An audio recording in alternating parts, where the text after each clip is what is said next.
नमस्कार दोस्तों, स्वागत है आपका हमारे YouTube चैनल स्ट्रीम आर्ट में। गाइज, आज एक और महत्वपूर्ण चैप्टर की चर्चा करेंगे जिसका संबंध क्लास 12th की पॉलिटिकल साइंस से है और ये लेसन 7th है जिसका नाम है समकालीन विश्व में सुरक्षा। और इस चैप्टर के माध्यम से हम जानने का प्रयास करेंगे कि किस प्रकार से संपूर्ण विश्व के अंदर सुरक्षा एक चिंता का विषय बना हुआ है। सुरक्षा एक राष्ट्र के लिए कितनी महत्वपूर्ण होती है, सुरक्षा को हम कैसे बनाए रख सकते हैं, और साथ ही सुरक्षा के बारे में पुराने लोगों के क्या विचार थे। और ऐसे ही बहुत सारे महत्वपूर्ण क्वेश्चन जो इस चैप्टर से पूछे जाते हैं, हम सब क्वेश्चनों की चर्चा करेंगे। और मैं आपको एक चीज़ का फिर विश्वास दिलाना चाहता हूं कि आप इस वीडियो को यदि अंत तक देखते हो तो आपको किसी भी प्रकार की इस चैप्टर से संबंधित कोई भी समस्या नहीं रहने वाली है। तो गाइज, ज़्यादा समय ना खराब करते हुए आज की वीडियो की शुरुआत करते हैं इसके पहले टॉपिक से, जिसमें हम जानने की कोशिश करेंगे कि सुरक्षा से आप क्या समझते हो या सुरक्षा का क्या अर्थ होता है। तो गाइज, सबसे पहले मैं बता दूं आपको कि सुरक्षा का जो आसान शब्दों में अर्थ होता है वो होता है बाहरी खतरों से आज़ादी। बाहरी खतरों से आज़ादी जो है सुरक्षा का अर्थ होता है। ये एक ऐसा लक्ष्य है जिसमें विभिन्न खतरों से हमारा बचाव होता है। यानी सुरक्षा के अंदर हम सभी प्रकार के खतरे जो होते हैं, चाहे वो बाहरी हो चाहे वो आंतरिक हो। हालांकि इसके बारे में अभी आगे आपको पता चलेगा कि बाहरी खतरे और आंतरिक खतरों को लेकर के जो पूरा इतिहास रहा है वो किस प्रकार का रहा है। तो हम यहाँ पे बात कर रहे थे सुरक्षा के अर्थ की। तो सुरक्षा एक ऐसी स्थिति है जिसमें बाहरी खतरों से जो है बिल्कुल आज़ादी होती है, और इसमें विभिन्न प्रकार के जो खतरे होते हैं हमारे सामने, चाहे वो बीमारी है, चाहे वो आतंकवाद है, चाहे कोई हमारा देश के ऊपर आक्रमण कर दे, या किसी भी प्रकार का हमारे जीवन पर जो खतरा आता है उससे जो हमारा बचाव होता है। और जब हम बेफिक्र होकर अपने जीवन का यापन करते हैं, यानी हमें कोई चिंता ही नहीं है अपने जीवन के हानि की, तो ऐसी स्थिति को हम सुरक्षा कहते हैं। यानी एक ऐसा लक्ष्य जिसके अंदर हम बेफिक्र होकर अपना जीवन यापन करें बिना किसी बाहरी टेंशन के, बिना किसी बाहरी खतरे के, तो वो हमारी सुरक्षा कहलाती है। तो गाइज, आशा करता हूँ ये समझ में आया होगा आपको। तो इसके बाद की हम चर्चा करते हैं कि जो सुरक्षा है उसके बारे में बहुत सारे विचारक हुए हैं, उन्होंने अलग अलग परिभाषाएं दी हैं सुरक्षा को लेकर के। मैं आपको बताऊंगा आगे कि ये चैप्टर जितना आसान दिख रहा है बेसिकली उतना आसान है नहीं, क्योंकि इसके अंदर बहुत सारे कॉन्सेप्ट अंदर ही छुपे हुए हैं जो काफ़ी पेचीदा हैं, जिन्हें समझना थोड़ा मुश्किल हो जाता है। लेकिन मैं आपको पूरा का पूरा इस चैप्टर के अंदर समझा दूंगा कि किस प्रकार से सुरक्षा होती है। तो गाइस, सबसे पहले हम देखें कि जो सिल्चर हैं, सिल्चर एक विचारक हुए हैं जिन्होंने सुरक्षा के संबंध में एक परिभाषा प्रस्तुत की है। तो वो परिभाषा किस प्रकार है मैं आपको बताता हूँ। तो सुरक्षा व्यवस्था का मुख्य उद्देश्य युद्धों से बचाव है, और इसके असफल होने पर शांति भंग करने वाले व्यक्ति या देश के विरुद्ध जो है हमें विरोध करना होगा। ठीक है, हमें विरोध करना होगा। यानी सिल्चर क्या कहते हैं कि युद्धों से बचाव, यानी सुरक्षा क्या है। उन्होंने बोला सुरक्षा का जो मुख्य उद्देश्य है वो है युद्धों से बचाव करना राष्ट्र का, और साथ ही पूरे देश के अंदर शांति स्थापित करना। यदि कोई भी देश या कोई भी व्यक्ति किसी राष्ट्र की या किसी व्यक्ति की शांति भंग करता है, तो ऐसी स्थिति में देश या व्यक्ति जो भी उसकी शांति भंग कर रहा है, सामने वाला चाहे वो एक व्यक्ति है, सामने वाला चाहे कोई आतंकवाद है, सामने वाला चाहे कोई भी एक संगठन है या एक देश है, उसके विरुद्ध हम विरोध कर सकते हैं। और विरोध किस प्रकार से होगा? विरोध होगा आपका युद्धों के माध्यम से हो सकता है। अंतर्राष्ट्रीय संगठनों की मदद लेकर सामने वाले व्यक्ति के ऊपर दबाव डाल सकते हैं, जिससे कि वो हमारे ऊपर किसी भी प्रकार का युद्ध ना थोपे, हमारे ऊपर किसी प्रकार की हमारी जो शांति है उसको भंग ना करे। तो इस प्रकार से सिल्चर ने जो है सुरक्षा को परिभाषित किया है। हालांकि बहुत मशहूर ये विचारक हुए हैं, इनको जानना जरूरी था। अक्सर आपसे इनकी खाली एक पर्टिकुलर विचारधारा मतलब विचार भी पूछ लेता है सुरक्षा के बारे में कि बताइए सिल्चर के अनुसार सुरक्षा क्या है। तो गाइज, ये था आपके सामने सिल्चर के विचार सुरक्षा के ऊपर। इसके बाद एक और विचारक हुए हैं जिन्होंने सुरक्षा के बारे में अपने विचार प्रस्तुत किए हैं, जिनका नाम है पमार और परकिंस। तो पमार और परकिंस, इन्होंने क्या कहा है सुरक्षा का, इन्होंने जो अर्थ स्पष्ट किया है, इनके अनुसार क्या है कि शांति के खतरे से निपटने के लिए उपाय करना। यानी सुरक्षा क्या है, जो भी हमारी शांति है, जिसको हम शांति मानते हैं, यदि उसके ऊपर कोई खतरा आ रहा है, यदि उसके ऊपर कोई आंच आ रही है, तो उससे लड़ने के जो उपाय करना ही सुरक्षा है। जैसे मैं अपनी जो सुरक्षा है अपने जीवन को मानता हूं, या मेरी जिंदगी को मैं सबसे महत्वपूर्ण मानता हूं। अगर उसके ऊपर कोई संकट आ रहा है और मैं उस संकट को दूर करने के लिए जो भी उपाय करूंगा वो सुरक्षा होगी मेरी। चाहे मैं उसके लिए अपने पास एक पिस्तौल रख लूं, चाहे मैं उसके लिए अपने पास जो है पुलिस का सहारा ले लूं, चाहे अपने किसी संगठन का सहारा लूं, या कोई भी एक तरीका जिसके माध्यम से मैं अपनी सुरक्षा जो है सुनिश्चित कर पाऊं। तो बेसिकली वही जो है शांति से जो निपटने के हमारे तरीके हैं, वही सुरक्षा है, ऐसा जो है पमार और परकिंस ने कहा था। तो गाइज ये भी बहुत महत्वपूर्ण था, इनको भी आपको याद रखना है, बहुत ही ज़्यादा इंपॉर्टेंट है। और अगर आपसे परिभाषा पूछे तो प्लीज़ मैं तो आपसे सिर्फ यही जो है कहूँगा कि अगर आप इस क्वेश्चन को लिख रहे हो तो आपसे सिंपल एक क्वेश्चन जो पूछ लिया 2 नंबर में कि सुरक्षा से आप क्या समझते हो, तो प्लीज़ आप सुरक्षा का जो परिभाषा जो अभी मैंने पहले बताई थी उसके साथ में दोनों में से एक जरूर आप इनका नाम लिख करके उनके विचार जरूर प्रस्तुत करना, आपको बहुत अच्छा इफेक्ट पड़ेगा आपके क्वेश्चन में। तो गाइज आगे देखते हैं, हम अपने चैप्टर में आगे चलते हैं। काफ़ी जो है बड़ा चैप्टर है, इसको हम पूरा एक ही वीडियो में करेंगे, तो जल्दी हम समय नहीं खराब करेंगे। साथ ही हम बात करते हैं केंद्रीय मूल्य क्या हैं तथा इनकी रक्षा कैसे की जा सकती है। गाइज एक बहुत ही महत्वपूर्ण टॉपिक है, क्योंकि ये बहुत सारी जो हमारी समझ है सुरक्षा को लेकर के उसको क्लियर करेगा। देखिए गाइज, अब मैं आपको बताऊं कि कोई भी व्यक्ति इस दुनिया के अंदर वो प्रत्येक क्षण हर समय किसी ना किसी खतरे से जूझता ही रहता है। रोड पर चल रहा है तो एक्सीडेंट का खतरा, कार में बैठा है तो एक्सीडेंट का खतरा, घर में बैठा है तो हो सकता है, मतलब प्रत्येक क्षण किसी ना किसी खतरे से वो घिरा ही रहता है। अगर हम उसे सुरक्षा देने की जिम्मेदारी करें, या कोई राज्य किसी व्यक्ति को सुरक्षा देने की जो जिम्मेदारी लेता है, तो राज्य को यह समझ नहीं आता कि व्यक्ति की किस प्रकार से सुरक्षा की जाए, यानी क्या सुरक्षित किया जाए व्यक्ति का। क्योंकि मैंने अभी जैसे आपको बताया, व्यक्ति प्रत्येक क्षण किसी ना किसी जो है समस्या से घिरा ही रहता है, किसी ना किसी समस्या से घिरा ही रहेगा। अब ऐसी स्थिति में क्या किया जाए, ऐसी स्थिति में क्या उसे जो है अकेला छोड़ दिया जाए, या अगर वो बाइक से दूध लेने भी जा रहा है अपने, तो हो सकता है उसका एक्सीडेंट हो जाए, तो कैसे सुनिश्चित की जाएगी उसकी सुरक्षा कि भाई यहां पर हम सुरक्षित करें व्यक्ति को। तो गाइज आपको ये समझना होगा कि अगर हम व्यक्ति को सुरक्षित करने की बात करें, सिर्फ व्यक्ति को, तो इस दुनिया के अंदर किसी भी व्यक्ति को सुरक्षित करना बहुत मुश्किल हो जाएगा। क्योंकि हर एक व्यक्ति इस दुनिया का प्रत्येक मिनट प्रत्येक क्षण किसी ना किसी प्रकार की समस्याओं से जूझता ही रहता है और उसको सुरक्षित कर पाना असंभव है। तो ऐसी स्थिति में क्या किया जाए, राज्यों के समक्ष भी ये समस्या थी कि व्यक्ति की कैसे सुरक्षा की जाए। तो अब आपको समझना होगा कि हम व्यक्ति की सुरक्षा नहीं कर सकते हैं, ये आपको पता ही होगा।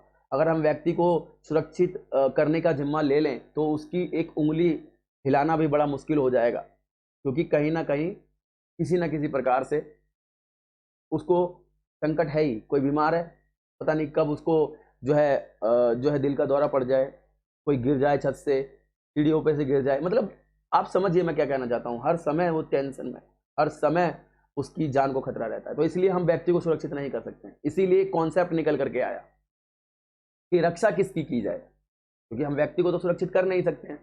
तो कॉन्सेप्ट निकल करके आया केंद्रीय मूल्यों का। गाइस केंद्रीय मूल्य वह विचार है जिसकी हमें रक्षा करनी है। राज्य व्यक्ति की रक्षा नहीं करता, राज्य किसकी रक्षा करता है गाइस, केंद्रीय मूल्य।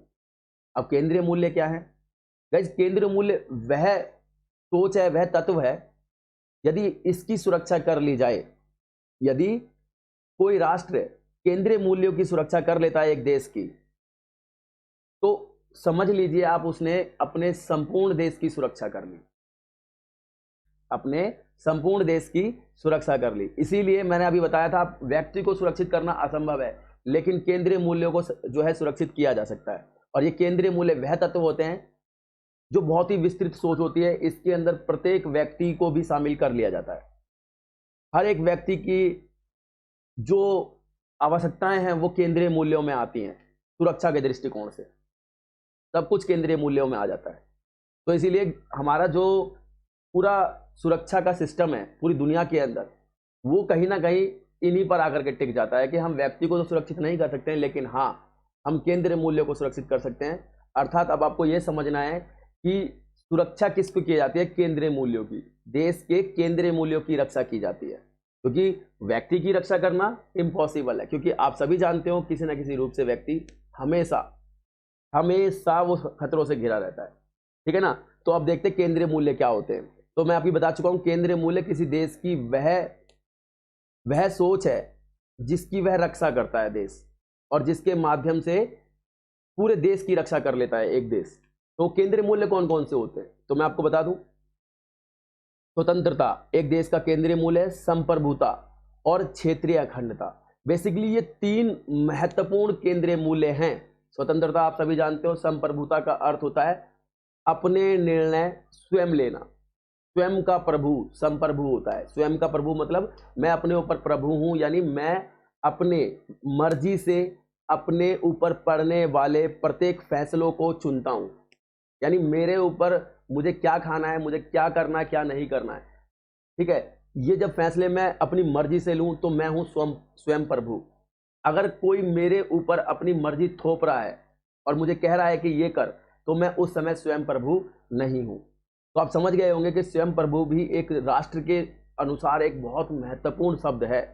साथ ही क्षेत्रीय अखंडता, क्षेत्रीय अखंडता मतलब देश के टुकड़े होने से रोकना, देश को खंड खंड होने से रोकना हमारी क्षेत्रीय अखंडता का एक तत्व हो जाता है। सो गाइस, ये तीन महत्वपूर्ण पहलू हैं जिनकी रक्षा केंद्रीय मूल्यों के अधीन की जाती है, जिनकी रक्षा केंद्रीय मूल्यों के अधीन की जाती है। यानी केंद्रीय मूल्य हम की सुरक्षा कर रहे हैं तो हम किन की सुरक्षा करेंगे? स्वतंत्रता, संप्रभुता और क्षेत्रीय अखंडता।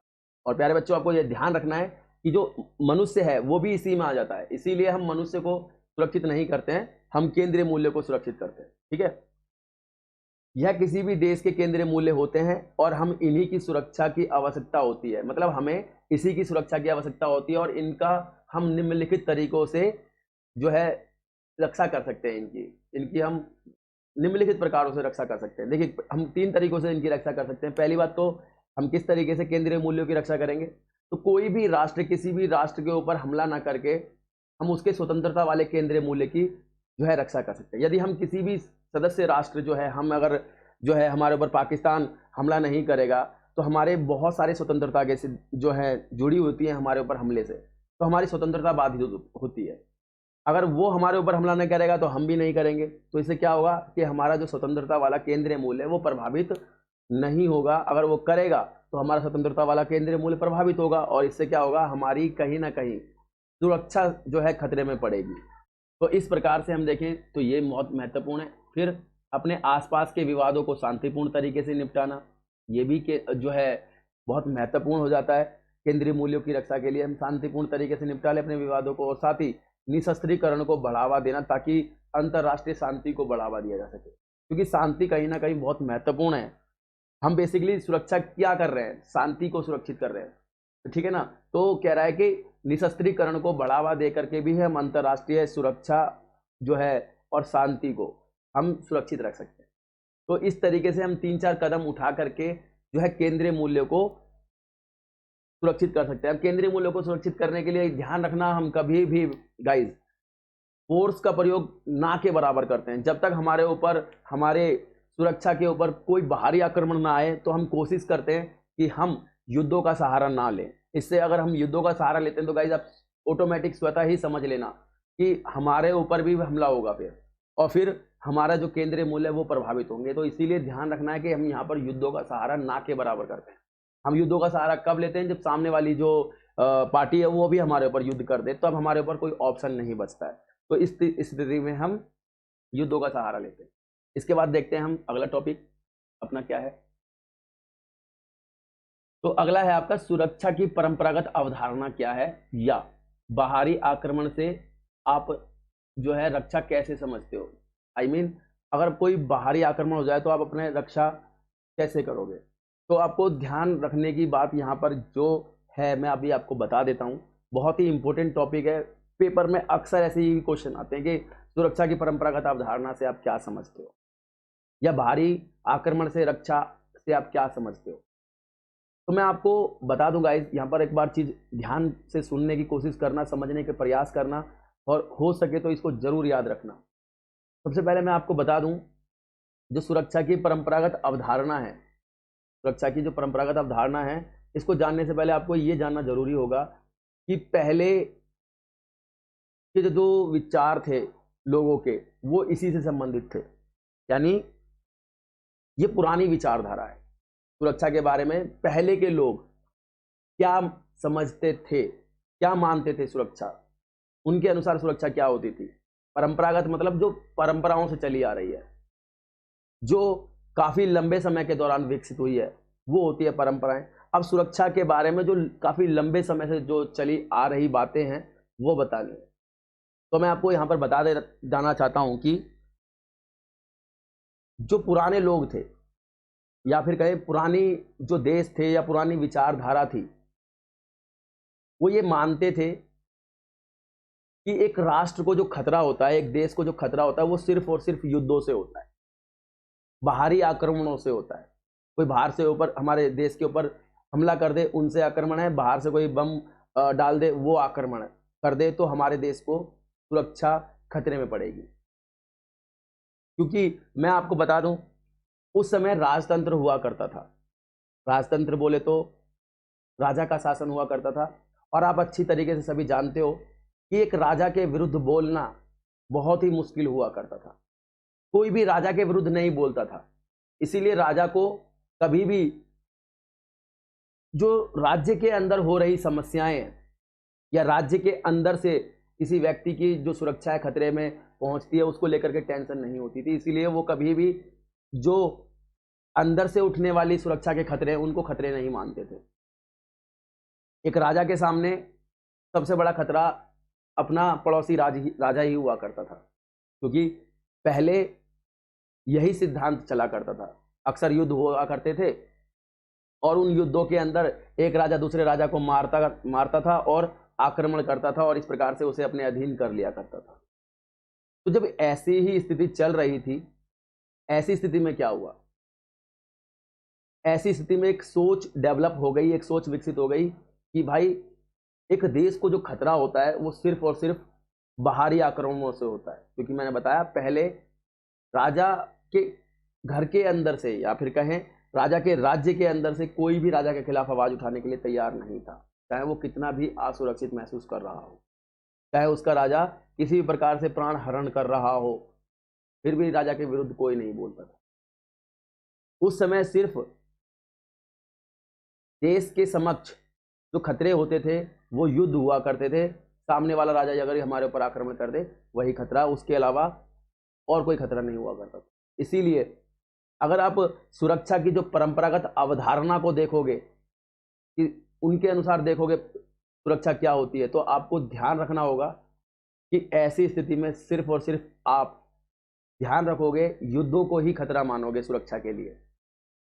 इसमें युद्ध ही महत्वपूर्ण होते हैं, इसके अंदर हम अन्य चीजों को शामिल नहीं करते, जो हम सुरक्षा की अपरंपरागत अवधारणा में आगे पढ़ेंगे। तो अब चलिए इसको समझने का प्रयास करते हैं, सुरक्षा की अपरंपरागत अवधारणा क्या है। तो मैं आपको बता दूं, सुरक्षा की परंपरागत अवधारणा सीधे सीधे एक देश की प्रभुसत्ता से जुड़ी है। मतलब यह है कि एक राष्ट्र की सीमा सबसे महत्वपूर्ण होती है और उसकी रक्षा किए जाने चाहिए, मतलब उसकी ही रक्षा की जानी चाहिए। अर्थात सुरक्षा की जो परंपरागत अवधारणा है, राष्ट्रीय सुरक्षा को महत्वपूर्ण मानती है, वो राष्ट्र को महत्वपूर्ण मानते हैं और राष्ट्र की सीमाओं को महत्वपूर्ण मानते हैं गाइस। जो सुरक्षा के परंपरागत अवधारणा के विचारक हैं या फिर मानने वाले हैं, उनके अनुसार सिर्फ राष्ट्र महत्वपूर्ण है और राष्ट्र की सीमाएं महत्वपूर्ण है।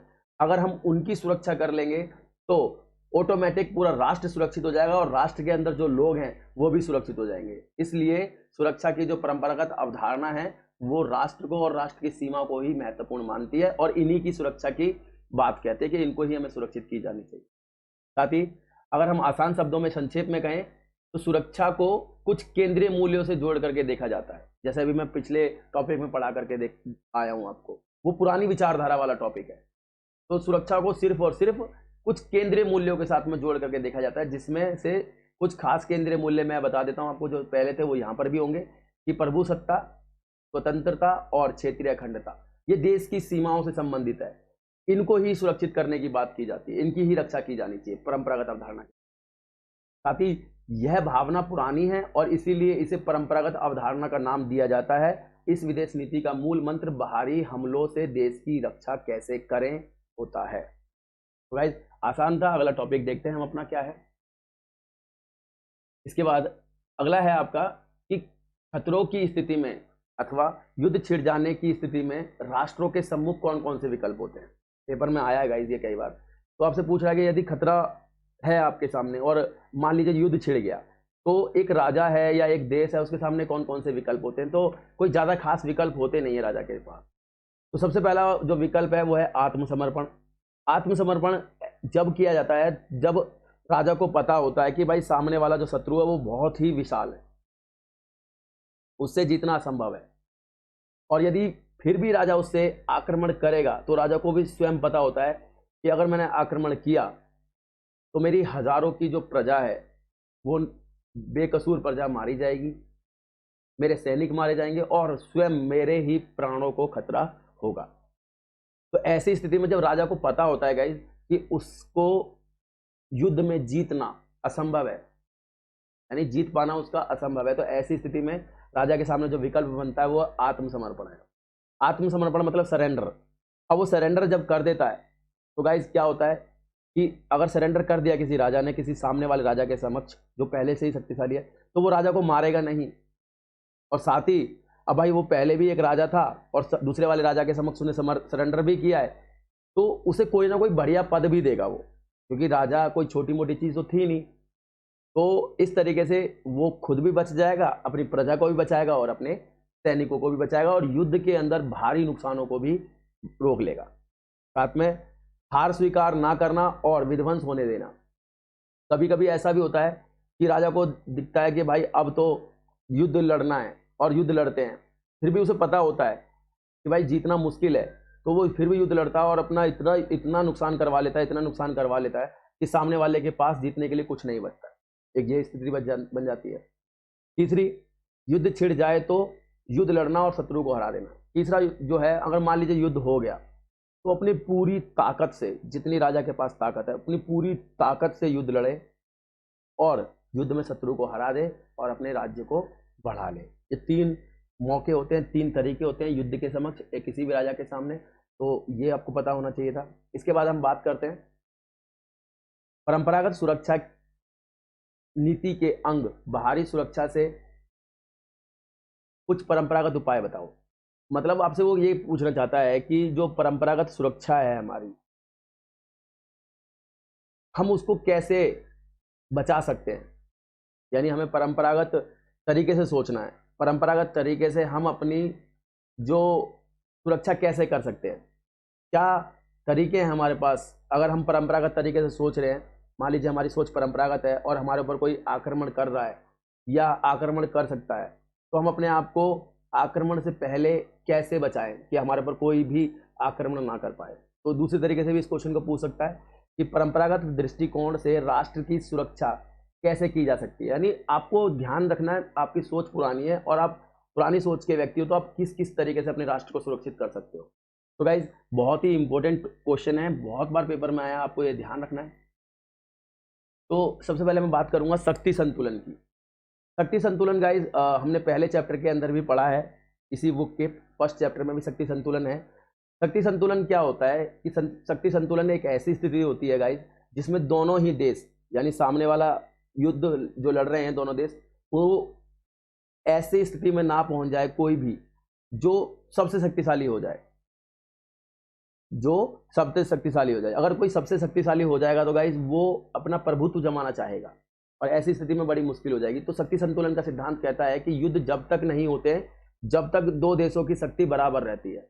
अगर उनकी शक्ति बराबर है तो वो कभी आपस में नहीं लड़ेंगे, और जैसे ही शक्ति का जो संतुलन है वो बिगड़ा, यानी कोई भी शक्तिशाली हुआ या कमजोर हुआ, तो उसके लिए युद्धों को रोक पाना बहुत मुश्किल हो जाता है। तो ऐसी स्थिति में शक्ति संतुलन स्थापित करके हम जो है युद्धों को रोक सकते हैं, यानी बाहरी आक्रमण को हम जो है भारी आक्रमणों से अपने आप को बचा सकते हैं। ये परंपरागत दृष्टिकोण से, यानी हम हमेशा शक्ति संतुलन की कोशिश करेंगे, कोई भी हमारा सामने वाला देश या संगठन हमसे शक्तिशाली ना हो जाए। तो अभिप्राय यह है कि विभिन्न राज्य स्वयं को कई गुटों में इस प्रकार बांटेंगे कि किसी एक राज्य या एक गुट की शक्ति बहुत अधिक ना बढ़ जाए। तब तक जब तक शक्ति संतुलन बना रहेगा तब तक शक्ति जो है बराबर रहेगी, तब तक युद्ध नहीं होंगे। तो मैं अभी बता चुका हूँ आपको शक्ति संतुलन होता क्या है। इसके बाद और किस तरीके से हम सैनिक संगठन बना सकते हैं, यानी सैनिक संगठनों के बना करके भी हम जो है युद्धों को रोक सकते हैं। जैसा हमने शीत युद्ध के दौरान देखा था, शीत युद्ध के दौरान जैसे अमेरिका ने जो है सीटो, सेंटो, नाटो ये सब बनाए, ऐसे ही सोवियत संघ ने भी एक अपना सैनिक संगठन बनाया था जिसका नाम था वारसाई संधि। तो गाइस दोनों ने ही सैनिक संगठन बना लिए, तो क्या हुआ, दोनों एक दूसरे से नहीं लड़े, क्योंकि दोनों को पता था कि मैं भी इसे मारूंगा तो ये भी मुझे मारेगा, तो नुकसान दोनों का बराबर होने वाला है। तो इस तरीके से हम सैनिक गठबंधन बना करके भी अपने आप को सुरक्षित रख सकते हैं। साथ ही तीसरा, सुरक्षा परिषद। तो गाइस आपको पता है सुरक्षा परिषद का जो जिम्मा है पूरे विश्व के अंदर शांति स्थापित करना है। जैसा कि यूएनओ के चार्टर में लिखा है कि इसके सदस्य अपनी क्षमताओं को एकजुट करके शांति व सुरक्षा का वातावरण बनाएंगे। शांति की जिम्मेदारी जो है उन्हीं के कंधों पर है, सुरक्षा परिषद की है। यदि संपूर्ण विश्व में शांति स्थापित करनी है तो यूएनओ को जो है महत्वपूर्ण भूमिका होगी यूएनओ की। यदि शांतिपूर्ण उपाय करना हो तो यूएनओ सैनिक कार्रवाइयों का भी प्रयोग कर सकता है, और सैनिक कार्रवाइयों का प्रयोग करके जो सदस्य देश है किसी भी दुनिया के अंदर, किसी भी भाग के अंदर दुनिया के, तो उसको हम दंड पहुंचा करके उसको रोकने के प्रयास कर सकते हैं। तो यानी सुरक्षा परिषद का यूएनओ का प्रयोग भी कर सकते हैं हम सुरक्षित करने के लिए अपने आप को, या परंपरागत दृष्टिकोण से देखें अपने आप को अगर हमें सुरक्षित करना है तो हम इन 3 तरीकों का प्रयोग कर सकते हैं अपने आप को सुरक्षित करने के लिए। और भी हैं इसके अंदर, अगर आप ऐड करना चाहोगे तो और बहुत सारी चीज़ें ऐड हो जाएंगी इसमें, निशस्त्रीकरण भी ऐड कर सकते हो आप। चलिए, निशस्त्रीकरण की बात हो रही थी और निशस्त्रीकरण वाला ही क्वेश्चन आपके समक्ष आ गया है। तो पहली बात तो सबसे पहले कि शस्त्र नियंत्रण और निशस्त्रीकरण आपको पता होना चाहिए, दोनों का मतलब एक ही है।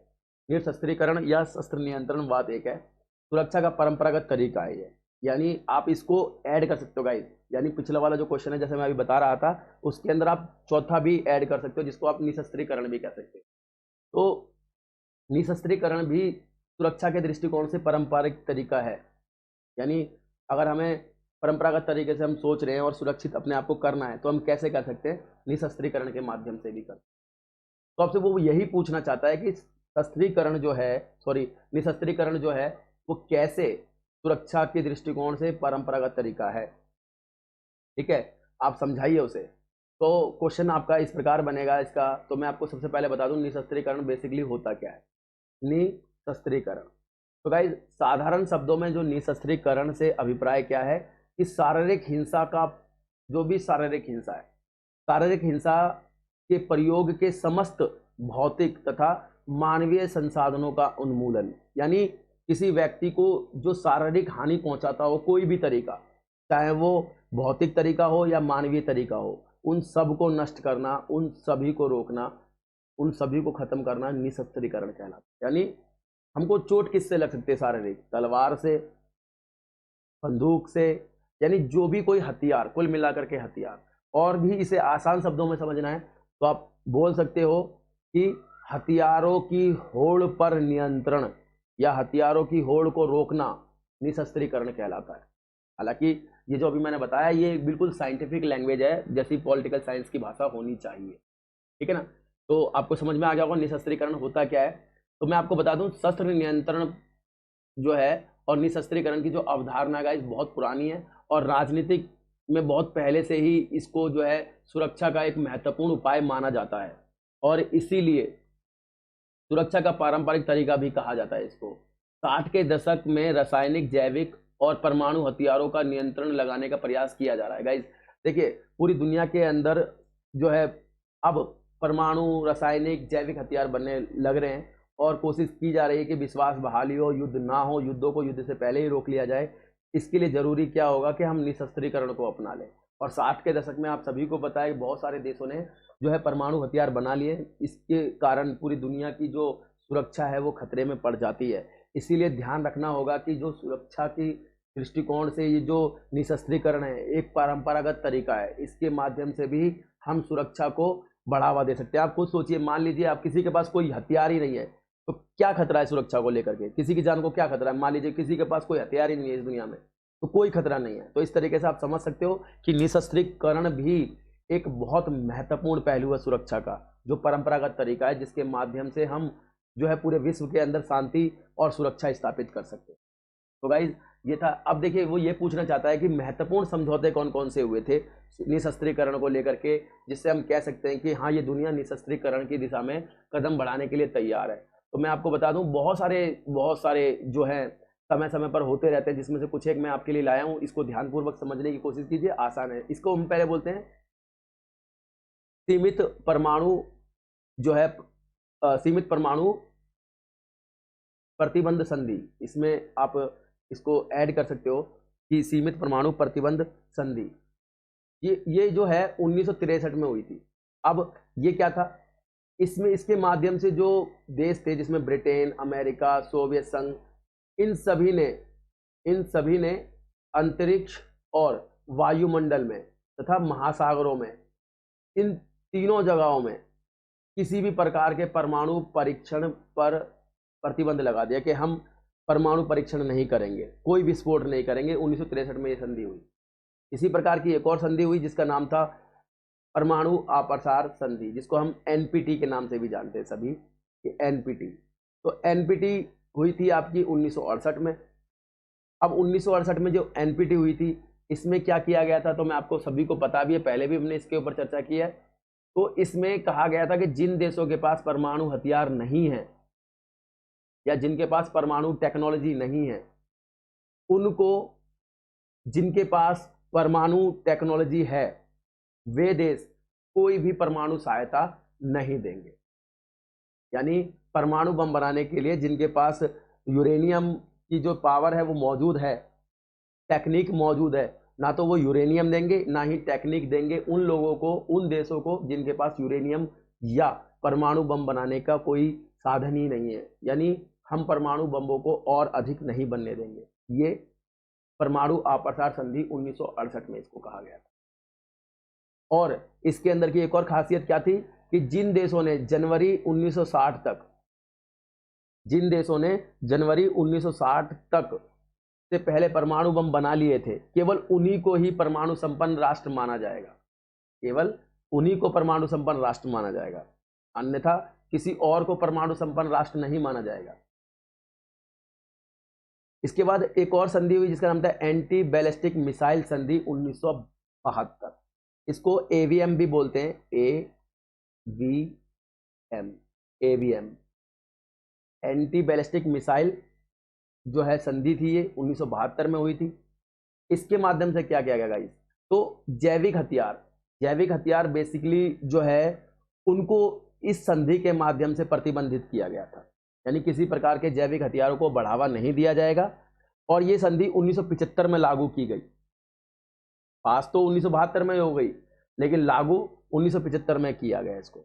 और 2006 तक गाइज आपको आश्चर्य होगा कि 155 देशों ने इस पर हस्ताक्षर कर दिया। 155 देशों ने बोल दिया कि हम एंटी बैलिस्टिक मिसाइल संधि को मानते हैं, हम कोई भी जो है जैविक हथियार अब नहीं बनाएंगे। इसके इसी प्रकार से एक और जिसको हम सभी जानते हैं साल्ट 1 के नाम से जानते हैं, जो 1972 में ही हुई थी। अमेरिका व सोवियत संघ ने इस पर हस्ताक्षर किए और इस संधि का मुख्य उद्देश्य क्या था गाइस, वो था प्रेक्षण पात्रों के भंडारों को सीमित करना। अब प्रेक्षण पात्र क्या होते हैं गाइज? प्रेक्षण पात्र होते हैं लॉन्च करने का स्थान या लॉन्च करने की मशीन। मिसाइलों को लॉन्च करने की जो मशीन होती है या स्थान, उनको जो है अब कम से कम हम कर देंगे, ऐसा सोवियत संघ और अमेरिका ने START 1 की संधि के माध्यम से की। इसी प्रकार से और संधियां हुई जिसको हम START 1 और START 2 के नाम से जानते हैं, 1991 में हुई थी। और ये दोनों ही संधियां वही दो महत्वपूर्ण देश अमेरिका और सोवियत संघ के बीच में हुई। इसमें क्या था? सामरिक शस्त्र नियंत्रण संधि एक महत्वपूर्ण संधि थी, सभी को पता है। और ये हस्ताक्षर किए इन दोनों पर जो है अमेरिका और सोवियत संघ ने। दोनों देशों के अध्यक्षों ने घातक हथियार, विशेष रूप से परमाणु हथियारों पर नियंत्रण लगाने की घोषणा की। स्टार्ट जो सेकंड है, इन दोनों देशों के राष्ट्रपतियों ने 1993 पर इसमें हस्ताक्षर कर दिया कि कोई भी देश अब, विशेषकर ये दोनों देश, कोई भी परमाणु हथियार नहीं बनाएंगे। ये 1991 में हुआ था, START 1 और START 2। देखिए गाइज, यहाँ पर संधियां तो बहुत सारी हो रही हैं और आपके सामने पेश भी की जा रही है, लेकिन एक संधि के बाद दूसरी संधि, दूसरी संधि के बाद तीसरी संधि, ऐसी संधि होती रहती है। लेकिन संधियों की आवश्यकता क्यों पड़ती है? मान लीजिए अगर मेरे को एक संधि से ही काम हो रहा था तो दूसरी संधि की क्या आवश्यकता थी? आपको यहाँ पर यह भी समझना होगा कि संधि सिर्फ और सिर्फ कागजों पर हो रही थी। व्यवहारिक तौर पर कोई भी अपने हथियारों में कटौती करने के लिए तैयार ही नहीं था, और जिसके कारण से पूरे विश्व के अंदर असुरक्षा का वातावरण बना रहा। और हर रोज या फिर कहें हर साल किसी न किसी प्रकार की संधि परमाणु हथियारों को रोकने के लिए, युद्धों को रोकने के लिए आती ही रही। ठीक है गाइस, तो ये था आपका शस्त्र नियंत्रण को लेकर के पूरा का पूरा टॉपिक। शस्त्र नियंत्रण बोले तो निशस्त्रीकरण, ठीक है ना। के बाद आपका अगला टॉपिक है वो है परंपरागत अवधारणा की आंतरिक सुरक्षा क्या है। देखिए, अब आपको ये समझना होगा कि परंपरागत जो अवधारणा है वो तो केवल बाहरी खतरों को ही जो है खतरे, सुरक्षा के लिए खतरा मानती है। लेकिन आपको ये ध्यान रखना होगा कि आंतरिक सुरक्षा क्या है परंपरागत अवधारणा के अनुसार। यानी जो देश परंपरागत तरीके से सोचते थे वो आंतरिक सुरक्षा उनके लिए क्या थी, तो आपको ध्यान रखना होगा इस चीज को। तो मैं बता देता हूं कि पश्चिम की जो ताकतें थी, पश्चिम की ताकतें मतलब ये यूरोप के देश के अनुसार ये सारे के सारे देश अमीर थे और यहाँ पर स्थिति सब चीज ठीक थी। तो इन देशों के अनुसार देशों को आमतौर पर आंतरिक सुरक्षा की कोई चिंता नहीं होती थी। ये देशों को आंतरिक सुरक्षा की कोई चिंता नहीं थी। दूसरे महायुद्ध के बाद शीत युद्ध चालू हो गया। विश्व नेतृत्व तो अब दो भागों में बट गया, अमेरिका और सोवियत संघ। तनाव और खिंचाव के बावजूद रूस और अमेरिका में आंतरिक गड़बड़ी को, आंतरिक अशांति को कभी भी अशांति नहीं माना गया और उन्होंने कभी भी आंतरिक जो अशांति थी उसकी चिंता नहीं की और ना ही वो इसको लेकर के गंभीर हुए। लेकिन कुछ एक देश थे जैसे फ्रांस, ब्रिटेन और एशिया के कुछ देश, तो उनके अंदर क्या था, फ्रांस, ब्रिटेन और बेसिकली फ्रांस और ब्रिटेन में क्या था कि इन्होंने एशिया और अफ्रीका के बहुत सारे देशों को गुलाम बनाया हुआ था। अब उन गुलामों ने आज़ादी की मांग शुरू कर दी इनसे कि हमें आज़ाद होना है, हमें आज़ादी दीजिए। और फिर इसी कारण से इन्होंने इन आज़ादी के संघर्षों को आंतरिक मामला माना और पहली बार इन्होंने देखा कि आंतरिक सुरक्षा भी बहुत जरूरी होती है राष्ट्र के लिए। और उन्होंने आंतरिक जो गड़बड़ी थी उन्होंने सुरक्षा के दृष्टिकोण से उन्हें देखना आरंभ कर दिया। हालांकि कुछ देश पश्चिमी ताकतों ने इसको स्वीकार ही नहीं किया, लेकिन फिर भी कुछ हद तक होने लगा। इसके बाद हम बात करें कि जो देश अविकसित थे या फिर विकासशील देश थे, उनके सामने तो है ही, आपके सामने पता ही आपको कि उनके सामने हमेशा दिक्कत रही है आंतरिक सुरक्षा की। तो नए नए राष्ट्र राज्यों को बहुत सी चुनौतियों का सामना करना पड़ रहा है जो नए नए आज़ाद हुए हैं। दूसरे महायुद्ध ने उपनिवेशों को आज़ादी दिलाई, सभी को पता है। दूसरा विश्व युद्ध हुआ और दूसरे विश्व युद्ध के कारण बहुत सारी महाशक्तियां जो थी अब वो दो महाशक्तियों में रह गई सिमट करके, और जो पहले महाशक्तियां हुआ करती थी वो आर्थिक रूप से तबाह हो गई। अब वो इस क्षमता में नहीं थी कि वो अन्य देशों को गुलाम बना करके रख सके। परिणाम स्वरूप बहुत सारे उपनिवेश आज़ाद हुए और आज़ादी जैसे ही उनको मिली तो आज़ादी के साथ सुरक्षा नहीं मिल पाई। बाहरी खतरों के साथ साथ नए राष्ट्रों को अंदरूनी समस्याओं से भी जो है काफी ज्यादा जूझना पड़ रहा था। अब वो कौन कौन सी अंदरूनी समस्याएं थी जो नए राष्ट्र थे? वो तो मजहबी विवाद, आप जानते हो मजहबी विवाद बहुत ज्यादा होता है, भारत के अंदर भी पाकिस्तान के अंदर भी ये तो बहुत आम बात हो गई है। भाषाई विवाद, भाषा को लेकर के विवाद, क्षेत्रीय दंगे तथा कबीलों तथा जनजातियों का असंतोष। इन विवादों ने सभी देशों में गृह युद्ध की स्थिति पैदा कर दी। केन्या, तंजानिया, घाना, नाइजीरिया के देशों में गृह युद्ध चले तथा भारत व पाकिस्तान में मजहबी विवाद चले। पाकिस्तान में तो सिया सुन्नी का भी विवाद चला, यानी एक ही मजहब के अंदर भी विवाद चले, तो दो संप्रदायों के बीच में खूनी झड़पें हुई। तो यानी ऐसा नहीं था कि परंपरागत जो दृष्टिकोण के व्यक्ति थे वो चिंतित नहीं थे अंदरूनी मामलों से, या अंदरूनी जो घटनाएं थी जिससे सुरक्षा खतरे में पड़ती उसको लेकर के सोच नहीं रहे थे, लेकिन सोचना नहीं चाहते थे क्योंकि उन्होंने कभी भी इन घटनाओं को या फिर अंदरूनी मामलों को कभी भी सुरक्षा के दृष्टिकोण से चुनौती नहीं माना। लेकिन चुनौतियां उभर करके जब सामने आई, जब नए नए देश आज़ाद हो गए, नए नए देशों ने आज़ादी प्राप्त कर ली और उन देशों के अंदर जब सरकारें ही कमज़ोर थीं, नए नए देश थे, संसाधनों का अभाव था, तो विरोधी गुट, मजहबी विवाद, भाषाई विवाद, दंगे, इनको जो है दाब नहीं पाई नई सरकारें। और अधिकतर देशों में क्या हुआ, लोकतांत्रिक सरकारें थी तो लोगों को विरोध करने का भी मौका था। पहले के देश जो थे वहां पर राजतंत्र हुआ करता था या फिर कम्युनिस्ट टाइप में विचारधारा हुआ करती थी जिसमें लोगों को ज़्यादा बोलने का जो है हक नहीं मिलता। तो इस तरीके से वहां तो अंदरूनी मामलों को लेकर के सुरक्षा को ज़्यादा महत्वपूर्ण नहीं समझा गया, लेकिन नए देशों के सामने बहुत बड़ी समस्या बनकर के ये उभरी। और मैं यहाँ पर बता देना फिर चाहता हूँ कि ऐसा नहीं था कि जो परंपरागत दृष्टिकोण है सुरक्षा का वो अंदरूनी मामलों को जो है नहीं समझता था, लेकिन समझता था, समझना नहीं चाहता था। आप इस चीज़ को समझ गए होंगे, ठीक है ना। तो गाइज ये था आपका परंपरागत अवधारणा की आंतरिक सुरक्षा क्या थी। आपको इसी तरीके से लिखना है, बहुत अच्छा क्वेश्चन था। इसके बाद हम अगला देखते हैं अपना क्वेश्चन। सुरक्षा की परंपरागत अवधारणा का अर्थ, सुरक्षा की नई अवधारणा। देखिए गाइज, एक मिनट, यहाँ पर अपरंपरागत होगा, यहाँ पर ए शब्द जोड़ लेना। हाँ, तो सुरक्षा का जो अपरंपरागत अवधारणा है, तो इसको ही हम एक और शब्द से भी जानते हैं, सुरक्षा की नई अवधारणा। तो मैं आपको बता दूंगा, जैसे कि पहले भी बता करके आया कि पहले का जो समाज था, पहले के जो देश थे, वो अलग तरीके के व्यवस्थाओं में जिया करते थे, लेकिन आजकल के जो देश हैं वो अलग तरीके से रहते हैं। तो मैं आपको बता दूं कि जो सुरक्षा की परंपरागत अवधारणा थी वो पुरानी विचारधारा थी जिसमें युद्धों को ही महत्वपूर्ण माना जाता था, क्योंकि उस समय तो देश के सामने जो खतरा था सिर्फ युद्ध ही थे, और वो कोई युद्ध नहीं और कोई खतरा नहीं होता था।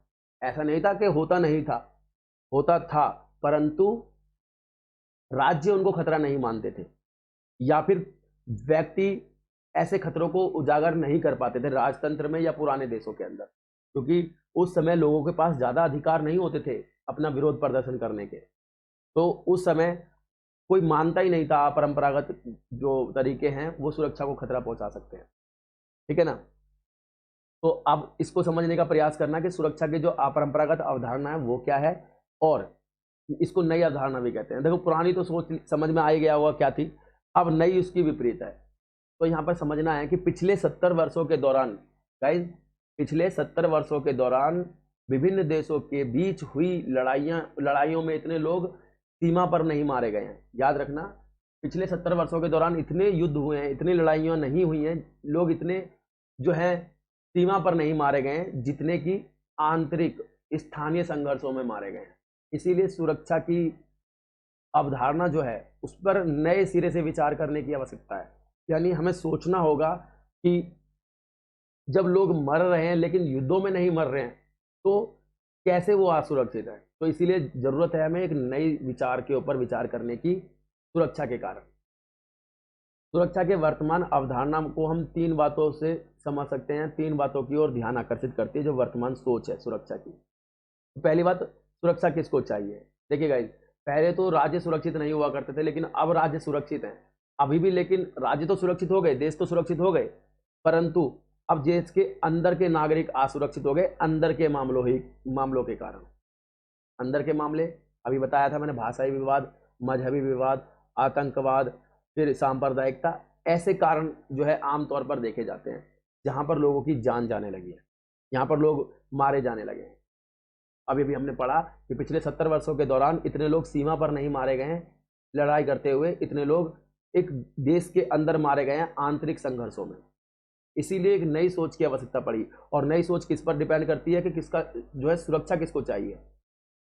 अब सुरक्षा किसको चाहिए में हमें क्या देखना है कि हमें यहाँ देखना होगा कि सुरक्षा की जो हमें करनी है वो राज्य को ना सुरक्षित करके हमें मनुष्य को सुरक्षित करना होगा, मनुष्य को महत्वपूर्ण मानना होगा। ठीक है, तो यानी सुरक्षा किसको चाहिए का आंसर हमें मिलेगा, किसको करनी है, हमें मानव को, यानी मनुष्य को सुरक्षित मानना होगा, राज्य से ज्यादा उसकी सुरक्षा करनी होगी, क्योंकि राज्य तो अब सुरक्षित हो गए हैं। इसके बाद मानव की सुरक्षा किन खतरों से की जाए।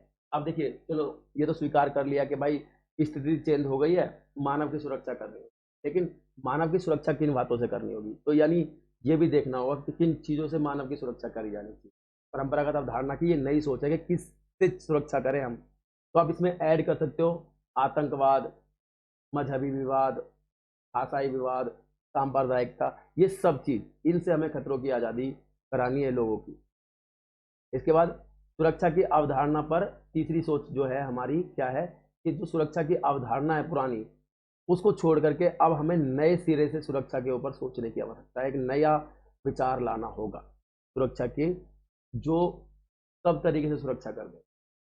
तो आपको समझ में आ गया होगा सुरक्षा की जो अपरंपरागत अवधारणा है वो क्या है। ये जो सुरक्षा की अपरंपरागत अवधारणा है, ये परंपरागत अवधारणा से बहुत आसान है, लेकिन बहुत ही ज्यादा विस्तृत भी है।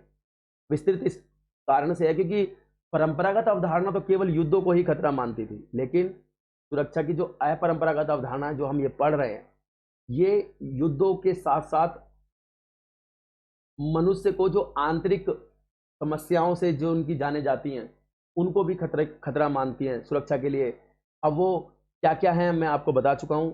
आप जो है आतंकवाद, ग्लोबल वार्मिंग, पर्यावरण सुरक्षा, ये सब चीज इसी में आती है, क्योंकि कहीं ना कहीं इसके कारण भी लोगों की जाने जा रही हैं। आप देख रहे हो कि पूरे ग्लोबल वार्मिंग के कारण बहुत ज्यादा पृथ्वी का तापमान बढ़ रहा है, और जलवायु परिवर्तन के कारण पूरा का पूरा पारिस्थितिकी संतुलन जो है हमारा वो गड़बड़ा गया है। ये सब भी हम सुरक्षा की अपरंपरागत अवधारणा में शामिल करते हैं। तो ये नई अवधारणा है और काफी विस्तृत अवधारणा है और आसान भी है। ठीक है, तो अगला टॉपिक देखते हैं हम अपना, अगला हमारा टॉपिक क्या होने वाला है। इसके बाद सुरक्षा के परंपरागत परिप्रेक्ष्य में बताइए कि अगर किसी राष्ट्र पर खतरा मंडरा रहा है तो उसके सामने कौन कौन से विकल्प हैं। अरे ये तो पुराना क्वेश्चन, ये तो हो गया था, हमने कर लिया इसको। इसके बाद अगला जो आपका टॉपिक है वो ये है कि अंतर बताना है दोनों के अंदर। ये क्वेश्चन बहुत इंपॉर्टेंट है गाइस, आपको ध्यान रखना है, मैं फिर बता रहा हूँ, इसको जरूर समझ करके जाना है आपको अगर एग्जाम है तो, और इसको अच्छे तरीके से समझने की कोशिश करना कि दोनों में अंतर क्या है। और हालांकि हम दोनों को पढ़ चुके हैं तो आसानी से अंतर कर पाएंगे इसके अंदर। सबसे पहले मैं बता दूं कि 3 चीजों को लेकर के बेसिकली हम अंतर करते हैं दोनों के अंदर। एक तो मानव सुरक्षा, तो यानी जो परंपरागत अवधारणा है वो मानव सुरक्षा के बारे में क्या कहती है। तो आप सभी को पता है कि जो परंपरागत अवधारणा है वो मानव सुरक्षा को लेकर के ज्यादा चिंतित नहीं है, वो मानव की सुरक्षा को ज्यादा महत्वपूर्ण नहीं मानती है, वो राज्य की सीमा और राज्य की प्रभुसत्ता को महत्वपूर्ण मानती है। और वो कहती है कि राज्य की सीमा और प्रभुसत्ता को आप सुरक्षित कर दीजिए, मनुष्य स्वतः ही सुरक्षित हो जाएगा, यानी अपने आप ही वो सुरक्षित हो जाएगा। तो आपका इसका जो टॉपिक बनेगा वो इस प्रकार से बनेगा कि सुरक्षा के परंपरागत सोच वाले राज्यों की सीमा और राज्य की प्रभुसत्ता की रक्षा को जरूरी मानते हैं। इनकी सुरक्षा के पश्चात मानव स्वतः ही सुरक्षित हो जाएगा। इसके विपरीत जो अपरंपरागत अवधारणा है वो राज्य की सुरक्षा से ज्यादा जो है मानव की जो है सुरक्षा को महत्वपूर्ण मानते हैं। वो कहते हैं कि मानव सुरक्षित होना जरूरी है, क्योंकि राज्य तो सुरक्षित हो चुके हैं, पिछले 60-70 वर्षों में लोग युद्धों में नहीं मर रहे हैं, इतने सीमाओं पर युद्धों में नहीं मर रहे जितने देश के अंदर जो है गृह युद्ध के अंदर मारे जा रहे हैं। फिर किन से बचाव किया जाए, दूसरा टॉपिक बनता है अंतर करने के लिए कि किन से बचाव किया जाए। तो परंपरागत अवधारणा वाले लोग बोलते हैं किससे बचाना है हमें, राज्य को हम किससे बचाते हैं, तो आप सभी को पता है युद्धों से बचाना है। यानी हमें राज्यों को युद्धों से बचाना है, और इन्होंने और किसी चीज को जो है अपने लिए खतरा नहीं माना है। किन खतरों से बचाव, युद्धों से।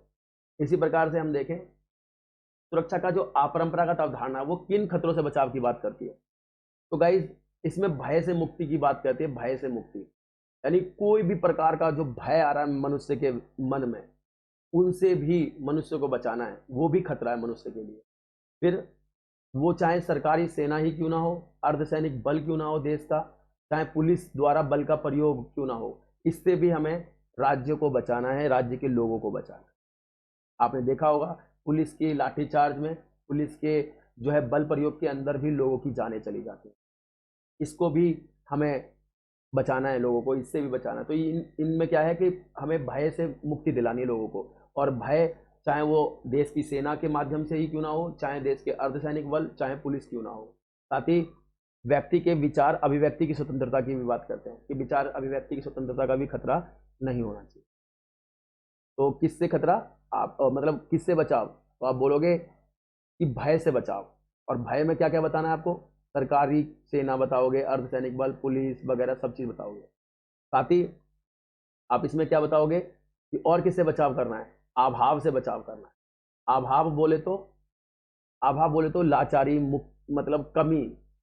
तो अकाल में उचित सुविधाओं के बिना लोग, बहुत सारे लोग इसलिए मर जाते हैं क्योंकि उनके पास खाने के लिए चीजें नहीं होती। तो यानी अभाव से मुक्ति होनी चाहिए।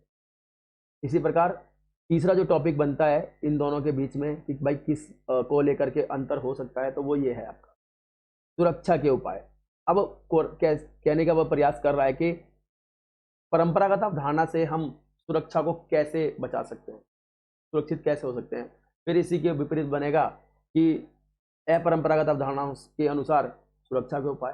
तो मैं आपको बता दूं, शक्ति संतुलन, सैन्य गठबंधन, सुरक्षा परिषद, और अभी पीछे पढ़ के ही आए हैं आपका निशस्त्रीकरण।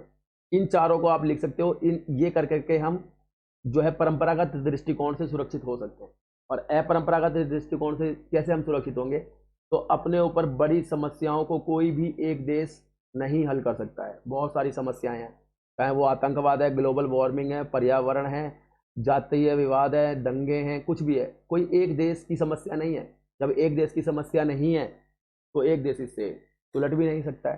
तो वो कह रहा है कि अपने ऊपर बड़ी समस्याओं को कोई एक देश हल नहीं कर सकता है, बल्कि सबको मिल करके इसको हल करना होगा, और हम इसको अंतर्राष्ट्रीय संगठनों के माध्यम से भी जो है अपनी सुरक्षा को सुरक्षित कर पा सकते हैं। तो गाइज ये था आपका दोनों के अंदर मोटी मोटी पूरी की पूरी अगर हम देखें तो अंतर तीन आधारों पर करनी है। तीन आधारों पर आपको इसको बताना है, तीनों आधारों में दोनों को डिफाइन करना है। यानी इसमें मानव सुरक्षा अलग हो जाएगी, इसमें अलग। किन खतरों से बचाव करना है, तो इसमें राज्यों की मतलब राज्यों को युद्धों से बचाना है, और इसके अंदर राज्यों को युद्धों के साथ साथ जो भय से मुक्ति दिलानी है लोगों को। और वो भय किसके कारण आता है आपको सभी को पता है। ठीक है, अभी पूरी की पूरी चर्चा हो चुकी है। अगला टॉपिक देखते हैं हम अपना। अगला टॉपिक है आपका कि विश्व के समक्ष मौजूदा नए खतरों का वर्णन कीजिए। Guys very important question. नए खतरे कौन से, बहुत बार पेपर में आया, बहुत ही ज्यादा, आपको ध्यान रखना है, क्वेश्चन बहुत इंपॉर्टेंट है। इसके बाद विश्व के सामने सुरक्षा के लिए नई चुनौतियां कौन कौन सी हैं, इस तरीके से भी क्वेश्चन आ सकता है। तो इसको हम पॉइंट वाइज पॉइंट क्लियर करते हैं। तो देखते हैं सुरक्षा को लेकर के नई चुनौतियां क्या हैं विश्व के आगे। सबसे पहले वैश्विक निर्धनता। वैश्विक निर्धनता मतलब वैश्विक गरीबी कह सकते हैं हम इसे। तो वैश्विक निर्धनता समकालीन विश्व में सुरक्षा के लिए एक महत्वपूर्ण चुनौती है। पूरा विश्व की आधी से अधिक आबादी वैश्विक निर्धनता का शिकार है। गाइस वैश्विक निर्धनता होती है ना जब, अर्थात जब निर्धनता होती है, पैसा नहीं होता है, तो लोग भूख से भी मर जाते हैं, लोग स्वास्थ्य सुविधाओं को भी नहीं भोग पाते हैं। मतलब जब निर्धनता होगी तो व्यक्ति की सुरक्षा की कोई वैल्यू नहीं। निर्धनता बहुत बड़ी समस्या है वर्तमान में, और ये परंपरागत सोच नहीं है, ये आधुनिक सोच है, या फिर कहें आधुनिक विचार है। ये नई संकट है, ये दुनिया के आगे जो पेश हो रहे हैं, जिनको अब हम खतरा मानने लगे। पहले भी थे, पहले इनको खतरा नहीं मानते थे, अब मानने लगे हैं, तो आपको बताना पड़ेगा कि ये भी खतरे हैं। इसके बाद इसी में बताओगे कि एक वर्ष 2050 में, या आप इसको पॉइंट था ये एक, इसका ही A1 का पॉइंट है ये, तो वर्ष 2050 तक दुनिया की 50% आबादी में वृद्धि हो जाएगी। यानी कहें तो आबादी 8 से 9 अरब तक पहुंच जाएगी, परंतु यह वृद्धि उन देशों में होगी जहां पहले से ही भीषण गरीबी का है। मतलब पहले से जहां गरीबी है वहां पर 50% और जो है जनसंख्या बढ़ने वाली है, तो गरीबी और बढ़ेगी, इसीलिए इसको ध्यान रखना है। फिर अमीर देश और अमीर होते जा रहे हैं, गरीब देश और गरीब होते जा रहे हैं, आर्थिक खाई बढ़ती जा रही है, ये भी एक नई समस्या है। साथ ही अत्यधिक गरीबी के कारण लोग अस्वास्थ्य और अशिक्षा से ग्रस्त हो रहे हैं, और स्वास्थ्य से कोसों दूर हैं। मतलब स्वास्थ्य के पास में जा ही नहीं पाते हैं, स्वास्थ्य सुविधाओं के पास में जा ही नहीं पाते हैं, और अस्वस्थ रहते हैं और अशिक्षा से ग्रस्त रहते हैं। तो अगला देखते हैं हम, प्रवासन या फिर कहें शरणार्थी समस्या। तो प्रवासन बेसिकली हम इसको जियो में भी पढ़ चुके हैं, जियोग्राफी का जो चैप्टर है प्रवास, उसके अंदर हमने इसको बिल्कुल डिटेल पूर्वक किया है। लेकिन फिर भी मैं आपको बता दूं कि प्रवासन जो है और शरणार्थी समस्या ये बहुत महत्वपूर्ण है, क्योंकि प्रवासन के कारण शरणार्थी समस्या आती है। प्रवासन के कारण शरणार्थी समस्या आती है। प्रवासन क्या होता है? जब लोग किसी एक मजबूरी के कारण, जब लोग किसी लाचारी के कारण एक स्थान को छोड़ करके दूसरे स्थान पर जाते हैं, तो वो बेसिकली प्रवासन हो जाता है। अब जहाँ वो जा रहे हैं वहाँ पर तो पॉपुलेशन तो बढ़ेगी बढ़ेगी, वहाँ पर तो लोगों की संख्या बढ़ जाएगी। मान लीजिए मैं यहाँ रहता हूँ और यहाँ से कहीं और जा रहा हूँ, यहाँ तो कम हो गई, यहाँ से तो मैं प्रवास कर गया, लेकिन जहाँ गया वहाँ पर और लोग भी गए, मैं क्यों जाऊँगा कहीं और अच्छी सुविधा होगी, अच्छा काम होगा, रोजगार होगा, शिक्षा होगी, स्वास्थ्य होगा, तो मेरे लिए ही थोड़ी ना होगा, सबके लिए होगा, तो सभी लोग वहाँ जाएंगे। फिर वहाँ पर जब पॉपुलेशन ज़्यादा हो जाएगी तो वहाँ पर शरणार्थी, शरणार्थी वह लोग होते हैं जो, याद रखना है, शरणार्थी वह लोग होते हैं जो एक देश को छोड़ करके दूसरे देश में जाते हैं। ध्यान रखना, वो शरणार्थी होते हैं, ठीक है। तो जो एक देश को छोड़ करके किसी अन्य देश में जाते हैं जहाँ के वो नागरिक नहीं है, फिर ऐसी स्थिति में जहाँ वो जा रहे हैं वहाँ पर शरणार्थी समस्या पैदा हो जाती है, बहुत भारी संख्या में वहाँ पर लोग इकट्ठा हो जाते हैं। तो फिर इसके कारण क्या होता है? इसके कारण से वहाँ पर रोजगार के गरीबी बढ़ जाती है, रोजगार कम हो जाता है, ये सब कम हो जाते हैं, युद्ध और राजनीतिक उत्पीड़न हो सकता है, और इससे भी समकालीन विश्व के अंदर विभिन्न देशों के सामने सुरक्षा को लेकर नए खतरे मौजूद हो रहे हैं। मतलब ये तो पहुंच गए, साथ ही जहाँ पर वो पहले के लोग थे उनको और जो है मुश्किलें हो जाती हैं। तो इस तरीके से हम शरणार्थी और प्रवासन को भी एक नई समस्या या नई चुनौती के रूप में देख सकते हैं जो विश्व के सामने आ रही है। फिर आतंकवाद, इससे तो सभी परिचित हैं, इसको किसी परिचय की आवश्यकता नहीं है। ये भी एक नए और बहुत ही खतरनाक खतरे के रूप में फन फैलाए खड़ा हुआ है पूरे विश्व के आगे। पहले पूरे विश्व के आगे भारत बहुत आतंकवाद को लेकर के जो है दुनिया को एक साथ करने की कोशिश करता था, परंतु आतंकवाद को पहले दुनिया ने महत्वपूर्ण समस्या माना ही नहीं।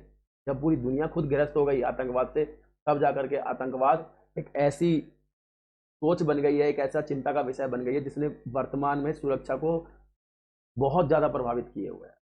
तो हम देख लेते हैं संसार के समक्ष जो नए खतरे हैं उनमें से आतंकवाद अब एक भूमंडलीय परिघटना बन चुका है।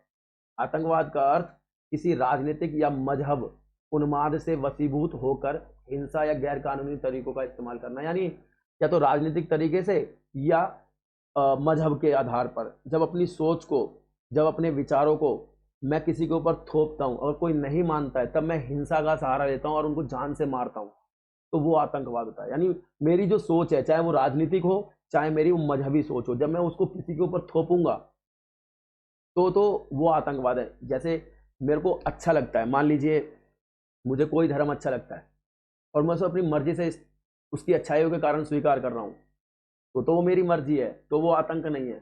लेकिन उसी धर्म को कोई मेरे ऊपर थोप रहा है और वो भले ही अच्छा ही क्यों ना है, लेकिन मैं नहीं चाहता हूं, तो वो आतंकवाद हो जाएगा एक तरीके से, और उसके लिए हत्याएं होती हैं, उसके लिए गैर कानूनी तरीकों का इस्तेमाल किया जाता है। आतंकवाद वही होता है। इसके बाद हम देखते हैं अगला, मानव अधिकारों का हनन। गाइज ये भी बहुत महत्वपूर्ण है कि वर्तमान में जो है मानव अधिकारों का हनन अब किसी एक राष्ट्र का अंदरूनी मामला नहीं रह गया है। पहले तो क्या होता था, पहले लोग कहते थे, विश्व के देश कहते थे कि हमारे देश के नागरिक हैं, हम चाहे इन्हें मारें, हम चाहे इन्हें जो है इनको आगे ले जाएं, हमारी मर्जी, हमारे नागरिक। लेकिन अब मानव अधिकार को भी एक वैश्विक दर्जा मिल गया है कि मानव अधिकार एक वैश्विक मुद्दा है। अब कोई भी देश अपने नागरिकों के साथ में अत्याचार नहीं कर सकता। तो एक लंबे अरसे तक यह धारणा बनी रही कि एक राज्य अपने नागरिकों के साथ में किसी भी प्रकार का व्यवहार कर सकता है, यह उसका अंदरूनी मामला है। बाहरी ताकतों का इससे कोई लेना देना नहीं है। परंतु इटली, जर्मनी जैसी फासिस्ट ताकतों के अत्याचारों से लोग घबरा गए, इसलिए यूएनओ का चार्टर उनसे यह अधिकार देता है कि वह मानव अधिकारों को लागू कराए। परंतु इसमें 3 कठिनाइयां सामने आती हैं। देखिए गाइस, हम मनुष्य को कई बार कोई अत्याचारी जो सरकारें होती हैं किसी देश के अंदर, उनके हवाले नहीं छोड़ सकते हैं। मनुष्य भी है और उसके साथ में इंसानियत भी जुड़ी हुई है, और इंसानियत को बचाने के लिए यूएनओ को पावर दी गई है उसके चार्टर में कहा गया है कि यदि कोई देश या यदि कोई राज्य अपने नागरिकों के साथ में अत्याचार करता है, उनके प्राणों को जो है नुकसान पहुंचाता है, तो ऐसी स्थिति में क्या होगा, हम ऐसे देशों के साथ में जो है विरोध कर सकते हैं, उनके खिलाफ कार्रवाई कर सकते हैं। तो ये आपका हो गया जो मानव अधिकार अब वर्तमान समय में एक बहुत महत्वपूर्ण परिघटना बनकर के उभर रही है। इसके बाद क्या चुनौतियां आती है, क्या कठिनाइयां पूरे विश्व के अंदर मानव अधिकारों को लागू कराने में। तो जो उदारवादी और मार्क्सवादियों की अधिकारों से संबंधित अलग अलग राय है। कम्युनिस्ट देश चीन नहीं चाहता कि मानव अधिकारों की आड़ में पश्चिम की जो सोच है, पश्चिम के जो आदर्श है मानव अधिकारों वाले, वो हम पे थोपे जाएं। हमारे नागरिक हैं, हम जो मर्जी करेंगे, ठीक है। ये एक मतलब चिंता का विषय है। फिर इसमें यूएनओ मानव अधिकारों की कार्रवाइयों में भेदभाव करता है। ऐसा कहा गया है कि जो यूएनओ मानव अधिकारों को लागू कराने की बात करता है, वो खुद भेदभाव करता है। सूडान, लीबिया में मानव अधिकारों की अनदेखी की, मतलब सूडान, लीबिया में मानव अधिकार, लोग भूखे मरते हैं वहां पर। आप यकीन नहीं मानोगे, कुपोषण का सबसे ज्यादा शिकार दक्षिण अफ्रीका के यही देश हैं। वहां तो मानव अधिकार नहीं दिख रहे हैं यूएनओ को, लोग कहते हैं, परंतु सोमालिया, कोसोवो और पूर्वी तिमोर, वहां मानव अधिकार दिख रहे हैं, क्योंकि वहां पर जो यूरोप के देश हैं और साथ ही वो उपनिवेश भी हैं और वहां पर भरपूर मात्रा में संसाधन भी हैं। तो वहां के मानव अधिकार दिखते हैं। लेकिन वहीं बात करें हम सूडान और लीबिया की, वहां मानव अधिकार नहीं दिखते हैं और यूएनओ वहां पर इनको लागू कराने की कोई तत्परता भी नहीं दिखाता है। तो ये आरोप लगते हैं। क्या मानव अधिकारों की आड़ में युवाओं द्वारा किसी देश के आंतरिक मामले में हस्तक्षेप उचित होगा? इधर युवाओं नहीं, देशों द्वारा होगा, देशों द्वारा। हाँ, तो मैं बता रहा था कि कई बार सही बात है कि मानव अधिकारों की आड़ में यूएनओ किसी देश के आंतरिक मामलों में बोलने लगता है, और स्वयं जो देश होते हैं वो यूएनओ को दिखाने के लिए अपनी प्रभुसत्ता को दांव पर लगा देते हैं। इससे पिछले वाले चैप्टर में हमने पढ़ा था, ठीक है। तो इसमें हमने पूरा का पूरा अंतर्राष्ट्रीय संगठनों के बारे में पढ़ा। तो इससे क्या होता है, देश की प्रभुसत्ता में बहुत कमी आती है और ये बिल्कुल ठीक नहीं है। किसी भी कारण से किसी के आंतरिक मामले में हस्तक्षेप करना बहुत गलत है, लेकिन फिर भी मानव अधिकारों को लागू कराने के लिए ऐसा किया जा सकता है। भाई, मानव अधिकार बहुत जरूरी है। इसके बाद हम अगला देखते हैं अपना। तो ये था पूरा का पूरा, क्वेश्चन बड़ा था। और अच्छा, एक और है, ये और देख लेते हैं। फिर है, और जो नए खतरे सामने आ रहे हैं वो हैं स्वास्थ्य संबंधी खतरे, संक्रामक रोग। तो आपको पता है कि ऐसी बहुत सारी बीमारियां हैं जो बहुत तेजी से फैलती हैं, संक्रमण है, जिनका संक्रमण होता है, और लाखों करोड़ों लोग इसमें मारे जाते हैं। अब लोग मरेंगे तो उनको तो सुरक्षा चाहिए ना लोगों को। तो ध्यान रखना है कि ऐसी बीमारियों से लड़ना भी अब नई चुनौतियों में शामिल हो गया है। तो इसमें कौन कौन सी बीमारियां, जैसे एड्स, बर्ड फ्लू, टॉर्स और कोविड-19, सभी जानते हैं इसको। वैश्वीकरण के कारण लोगों का प्रवासन, यानी एक देश से दूसरे देश आना जाना काफी बढ़ गया है। इस प्रकार यह रोग भी एक स्थान से दूसरे स्थान पर, एक व्यक्ति से दूसरे व्यक्ति तक फैलते जाते हैं। लगभग 30 वर्षों में एड्स से मौत होनी शुरू हुई थी और करीब 2 करोड़ 20 लाख लोग इस मतलब बीमारी के कारण मर चुके हैं, शिकार हो चुके हैं, मौत के मुंह में जा चुके हैं। और इसीलिए इन खतरों का निवारण अनिवार्य है। मैंने बताया ना कि 20 करोड़ मतलब 2 करोड़ 20 लाख लोग, बहुत लोगों की संख्या है। 2 करोड़ 20 लाख लोग मर चुके हैं एड्स के कारण। और कोविड से तो आप सभी अच्छी तरीके से परिचित हो ही कि इसने क्या कहर ढाया हुआ है वर्तमान में हमारी पूरी दुनिया के ऊपर। तो गाइज अगला देखते हैं हम। अगला, शक्ति संतुलन क्या है? शक्ति संतुलन क्या है, कोई देश इसे कैसे कायम कर सकता है? तो शक्ति संतुलन मैं पहले ही बात करके आया था आपसे। शक्ति संतुलन जो है सुरक्षा का परंपरागत अवधारणा का एक तरीका है। यानी हम परंपरागत तरीके से बात करें, शक्ति संतुलन एक तरीका है जिससे हम शांति स्थापित कर सकते हैं, सुरक्षा स्थापित कर सकते हैं। तो वो अब खाली पर्टिकुलर इसी के बारे में आपसे पूछना चाहता है कि शक्ति संतुलन क्या है और कोई देश इसे कैसे कायम कर सकता है। तो मैं पहले ही बताया था आपको, शक्ति संतुलन का जो अर्थ है वो किसी भी देश को इतना सफल नहीं बनने दिया जाए, इतना मजबूत नहीं बनने दिया जाए कि वह दूसरे की सुरक्षा को खतरा बन जाए। शक्ति संतुलन के अंतर्गत क्या होता है गाइस, विभिन्न राष्ट्र अपनी जो शक्ति हैं वो इस तरीके से डिवाइड कर देते हैं, गठबंधन बना करके, कि कोई भी देश शक्तिशाली नहीं होता। जैसे अब हम बात करें, अमेरिका बहुत शक्तिशाली है तो यूरोपीय संघ बना दिया, तो लोगों ने संघ बना करके अमेरिका को टक्कर देने की कोशिश की। अमेरिका मजबूत हो गया तो नाटो सीटो सेंटो का उन्होंने प्रयोग किया अमेरिका ने, तो यूरोपीय संघ ने भी सैनिक संगठन बना लिए। तो यानी शक्ति संतुलन का अर्थ होता है एक ऐसे समूह की, एक ऐसे संगठन की रचना करना जो किसी भी देश को अधिक शक्तिशाली होने से रोकता है। तो इससे क्या होता है, शक्ति का संतुलन बना रहता है और कोई भी देश आपस में लड़ता नहीं है, और जब लड़ेगा नहीं तो सुरक्षा को खतरा पैदा नहीं होगा। तो इसी को कहते हैं संतुलन, शक्ति का संतुलन, ना तो किसी के पास ज्यादा हो ना किसी के पास कम हो। इसको बनाने के कौन कौन से तरीके, यानी हम कैसे स्थापित कर सकते हैं, शक्ति संतुलन कैसे हम स्थापित कर सकते हैं, तो आपको यह बताना है। तो शक्ति संतुलन के बारे में एक व्यक्ति हुए हैं जिनका नाम है हंस मोरगैंथो, बहुत ज़्यादा महत्वपूर्ण व्यक्ति हैं। तो साथ में बात करते हैं शक्ति संतुलन अंतर्राष्ट्रीय संबंधों में सामान्य सामाजिकी सिद्धांत की अभिव्यक्ति है। यानी जब शक्ति संतुलन होता है तो अंतर्राष्ट्रीय जो लोग हैं, अंतर्राष्ट्रीय जो देश हैं वो एक साथ आते हैं, संबंध स्थापित करते हैं, पूरा एक समाज बनाते हैं जिससे कोई देश ऊपर ना निकल पाए या नीचे ना रह जाए। तो इस तरीके से पूरे एक समाज की, जैसे समाज के अंदर होता है ऐसे ही अंतर्राष्ट्रीय समाज की स्थापना करने की कोशिश की जाती है। ये मॉर्गन के अनुसार कही गए विचार है। इसके बाद हम बात करें शक्ति संतुलन बनाए रखने के उपाय। तो पहले भी बात की थी हम शक्ति संतुलन कैसे बनाए रख सकते हैं। तो सबसे पहले मैं बात करूं शक्ति संतुलन बनाए रखने के लिए साधारण तरीका तो वही है, गठजोड़ और प्रति गठजोड़, यानी संगठन बनाना। और कोई संगठन बनाए तो उसके बदले में संगठन बनाना, यानी संगठन और बदले में जो संगठन बनेंगे उन्हें प्रति गठजोड़ भी कहते हैं। यानी संगठन, गठजोड़ और प्रति गठजोड़ बनाना, यह बहुत पुरानी प्रक्रिया है, बहुत पुरानी प्रणाली है। ठीक है, इसका उद्देश्य होता है किसी राष्ट्र की शक्ति बढ़ाना। छोटे और मध्यम राज्य इसी प्रणाली द्वारा अपने अस्तित्व को बनाए रखते हैं। मतलब वो किसी के साथ जुड़ जाते हैं या किसी को अपने साथ जोड़ लेते हैं। इससे क्या होता है कि वो शक्तिशाली हो जाते हैं और कोई शक्तिशाली उनसे फिर पंगे नहीं ले पाता है, और वो शक्ति संतुलन का जो पड़ला है वो बराबर हो जाता है और कोई लड़ता नहीं है। तो इस तरीके से कैसे गठबंधन बनाकर, गठजोड़ बनाकर, प्रति जोड़ बनाकर, प्रति गठबंधन बनाकर हम शक्ति संतुलन स्थापित कर सकते हैं गाइस। और क्या तरीका है, और तरीका है आपका, ये जो आपका पहला हो जाएगा ये आपका दूसरा हो जाएगा। तो शक्ति संतुलन बनाए रखने का एक तरीका शस्त्रीकरण और निशस्त्रीकरण दोनों है।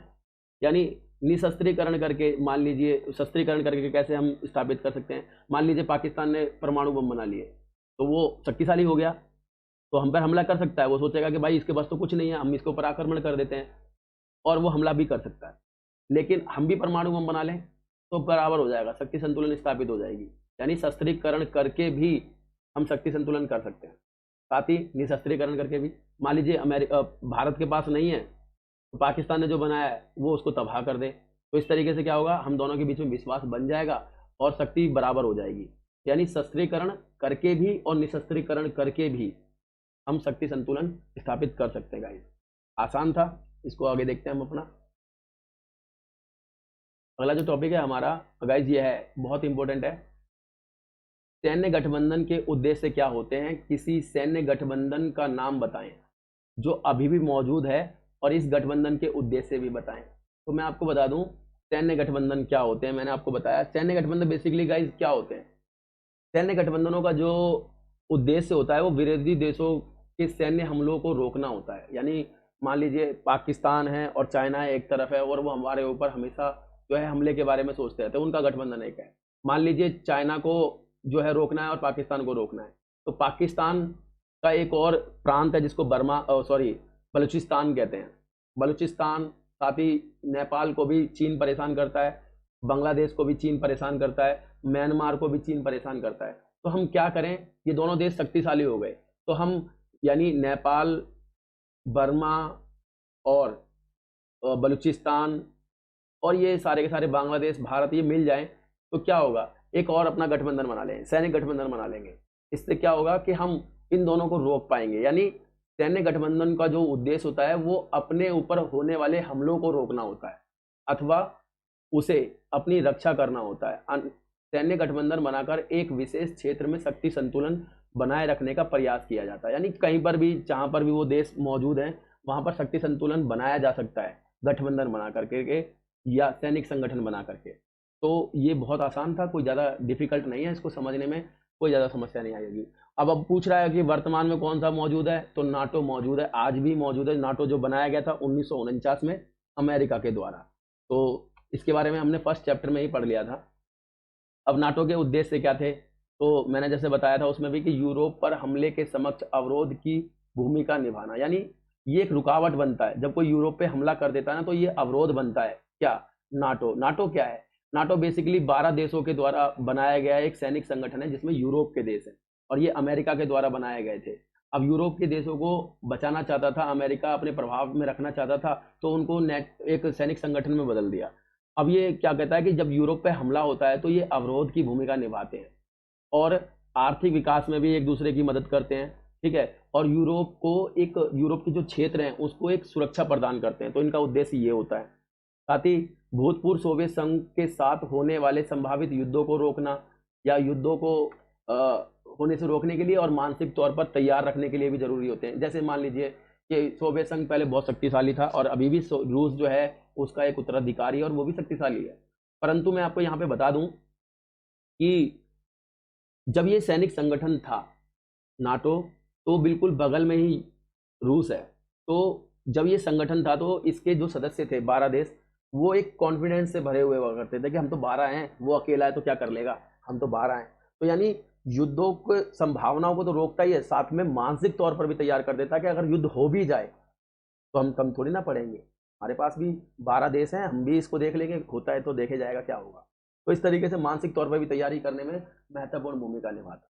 इसके बाद बात करें तो विदेशों के सामने फिलहाल जो खतरे मौजूद हैं उनमें परमाणु हथियार की सुरक्षा अथवा अपरोध के लिए बड़ा सीमित उपयोग रह गया है। इस कथन का विस्तार करें। तो इसके बारे में यह कह रहा है कि अब वर्तमान समय में पूरी दुनिया के अंदर परमाणु युग चालू हो चुका है। अब परमाणु युग चालू हो चुका है, अगर हम पीछे रह जाएंगे तो हमारे लिए खतरा है। अपरोध का सिद्धांत लागू नहीं होगा, जिसको हम शक्ति संतुलन भी कहते हैं, वो सिद्धांत लागू नहीं होगा। तो हमें क्या करना होगा, हम सैनिक गुट बना करके जो ये अपरोध का सिद्धांत है उसको बड़े लेवल पर लागू कर सकते हैं। इससे क्या होगा, इससे सैनिक संगठन बनाने से भले ही हमारे पास परमाणु हथियार ना हो, लेकिन हम ऐसे समूह के देश हैं, ऐसे गुट के भाग हैं जिनके पास परमाणु बम है। तो यानी हमारे पास ना होते हुए भी एक हमारे पास ये फीलिंग आती है कि हमारे पास परमाणु बम है। क्यों? क्योंकि हमारे जिस बम गुट में शामिल है उन देशों के पास तो हैं। मान लीजिए भारत के पास नहीं है और भारत जो है रूस और अमेरिका के साथ में शामिल हो जाता है और चीन से युद्ध हो जाए, तो रूस और चीन के पास तो रूस और अमेरिका के पास तो है। भारत भले ही यूज ना करे लेकिन वो भी तो युद्ध में आएंगे हमारे साथ में, अगर हुआ तो। ये संभावना मात्र है, तो आप समझ सकते हो इससे। तो विश्व में जिन देशों ने परमाणु हथियार प्राप्त कर रखे हैं उनका तर्क है कि उन्होंने शत्रु देशों के आक्रमण से बचने तथा शक्ति संतुलन कायम करने के लिए इनका निर्माण किया है। परंतु वर्तमान समय में इन हथियारों के होते हुए एक देश की सुरक्षा की पूरी गारंटी नहीं दी जा सकती। उदाहरण के लिए आतंकवाद तथा पर्यावरण के खतरे बराबर होने से वातावरण में जो बीमारियां फैल रही हैं उन पर परमाणु हथियारों के उपयोग का नहीं, इसलिए यह कहा जा सकता है कि वर्तमान समय में जो खतरे उत्पन्न हो रहे हैं उनसे परमाणु हथियारों का सुरक्षा का अपराध के लिए कोई भूमिका नहीं है, अपरोध के लिए कोई भूमिका। मतलब यहाँ पर यह समझाना है कि जो लोग सैनिक संगठन बनाते जा रहे हैं, ठीक है, तो परमाणु हथियारों के माध्यम से सुरक्षा स्थापित नहीं की जा सकती। याद रखना। चलो मान लीजिए परमाणु हथियार बना भी लिए, तो जो सुरक्षा होती है वो टेम्परेरी होती है, वो परमानेंट नहीं होती है। तो गाइस ये थे नाटो के उद्देश्य, आपको समझ में आए होंगे। आशा करता हूँ आपको ये चैप्टर समझ में आ रहा है। अगर गाइस समझ में आ रहा तो प्लीज़ लाइक, सब्सक्राइब और कमेंट करना ना भूलें, ठीक है, और अपने दोस्तों को भी शेयर करें। इसके बाद की बात करते हैं हम। फिर कह रहा है मानवीय सुरक्षा से आप क्या समझते हो। पेपर में आया है मानवीय सुरक्षा से क्या अभिप्राय है, या मानवीय सुरक्षा से आप क्या समझते हो। तो मानवीय सुरक्षा का अर्थ एक व्यक्ति की हर हाल में सुरक्षा की जाए, हर हाल में रक्षा, मानवीय सुरक्षा। एक व्यक्ति की हर हाल में सुरक्षा, हर हाल में रक्षा, मानवीय सुरक्षा, यानी गरीबी, भुखमरी, बेरोजगारी, आतंकवाद, युद्ध, सभी से रक्षा, मानवीय सुरक्षा।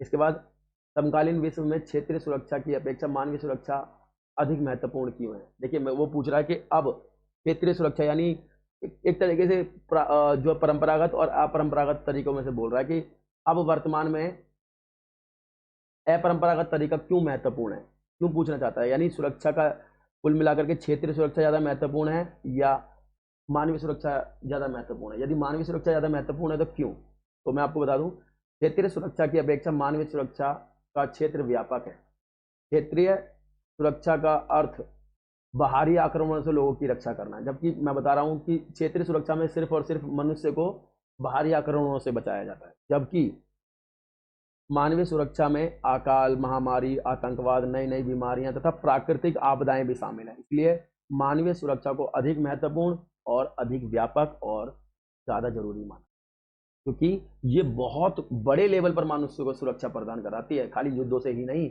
जबकि क्षेत्रीय सुरक्षा केवल युद्धों से ही रक्षा कराती है। अब अगला देखते हैं। परमाणु अप्रसार संधि, जिसको हम NPT के नाम से जानते हैं, तो जो परमाणु अप्रसार संधि थी परमाणु युद्धों को समाप्त नहीं कर पाई और मतभेदों के आधार पर किस प्रकार आधारित थी। मतलब ये कह रहा है कि परमाणु अप्रसार संधि जो थी वो युद्ध जो है परमाणु युद्धों को नहीं रोक पाई या फिर परमाणु बम्बों को बनाने से नहीं रोक पाई, और ये मतभेद पर आधारित थी, ये भी बताना है आपको। तो मैं बता दूं परमाणु अप्रसार संधि को इसलिए समाप्त नहीं किया कर पाई परमाणुओं को, मतलब परमाणु आयुध यानी उपकरण, परमाणु बम के बारे में बात कर रहा है कि परमाणु अप्रसार संधि परमाणु हथियारों को इसलिए समाप्त नहीं कर पाई क्योंकि इस संधि के अनुसार 5 देश जो थे, जिसमें जो सुरक्षा परिषद के स्थायी सदस्य हैं उनको ही केवल सुरक्षा जो है UNO के माध्यम से या पूरी दुनिया के अंदर परमाणु संपन्न माना गया और अन्य को परमाणु संपन्न नहीं माना गया। अर्थात जो बाद में परमाणु हथियार बनाएगा तो उनको जो है कोई महत्वपूर्णता नहीं दी जाएगी उनके बम्बों को, और ना ही वो उनका प्रयोग कर पाएंगे। ऐसा ही ये संधि इसीलिए फेल हो गई क्योंकि मैं आपको बता दूं जब युद्ध की स्थिति आएगी ये पांचों देश तो पहले से मजबूत हैं, और युद्ध की स्थिति में जिनके पास नहीं है उनके पास तो उनके ऊपर तान तान के खड़े हो जाएंगे अपने ये हथियारों को। अब ऐसी स्थिति में क्या होगा, ऐसी स्थिति में तो बड़ी समस्या हो जाएगी ना युद्धों के लिए। जो परमाणु हथियार नहीं है जिन देशों के सामने वो तो उनकी हार तो निश्चित है। अब क्या होगा, तो इसीलिए जिन देशों के पास नहीं थे उन्होंने इसका विरोध किया कि ये सभी को परमाणु संपन्न नहीं मानती है।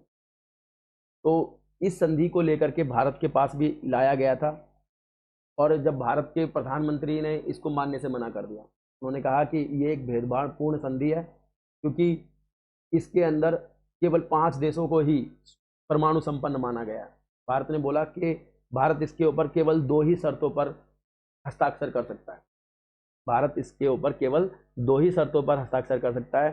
वो 2 शर्तें होंगी, या तो आप पांचों के पांचों पहले अपने परमाणु हथियार नष्ट कर दो, या आप हमें भी बनाने ले दो और तब हमसे साइन करवा लो, ठीक है ना। तो भारत कहता है कि या तो आप जो आपके पास मौजूद हैं उनको नष्ट करो तब हम साइन करने के लिए तैयार हैं, या हमें बनाने ले लो दो जितने आपके पास हैं, तब हम साइन करने के लिए तैयार हैं। ये कतई भी जायज़ नहीं है कि आपके पास तो होंगे लेकिन हमारे पास नहीं होंगे। तो यही आधार था, इसी आधार पर इस संधि को भेदभावपूर्ण संधि के नाम से जाना जाता है। तो गाइज ये था आपका ये वाला टॉपिक। अगला टॉपिक देखते हैं हम अपना कौन सा है, बहुत इंपॉर्टेंट है ये भी। कह रहा है कि भारत की सुरक्षा की रणनीति से किन्हीं 4 घटकों का संक्षिप्त में व्याख्या कीजिए। वो कहना चाहता है कि भारत जो है, मान लीजिए भारत को हमें सुरक्षित करना है, तो हम किन 4 तरीकों को अपना सकते हैं, किन 4 कौन से हमें 4 तरीके महत्वपूर्ण करने होंगे। यहाँ पर तो 4 की बात की है, हम 6 बात करेंगे, क्वेश्चन में 4 का ही आता ज़्यादातर।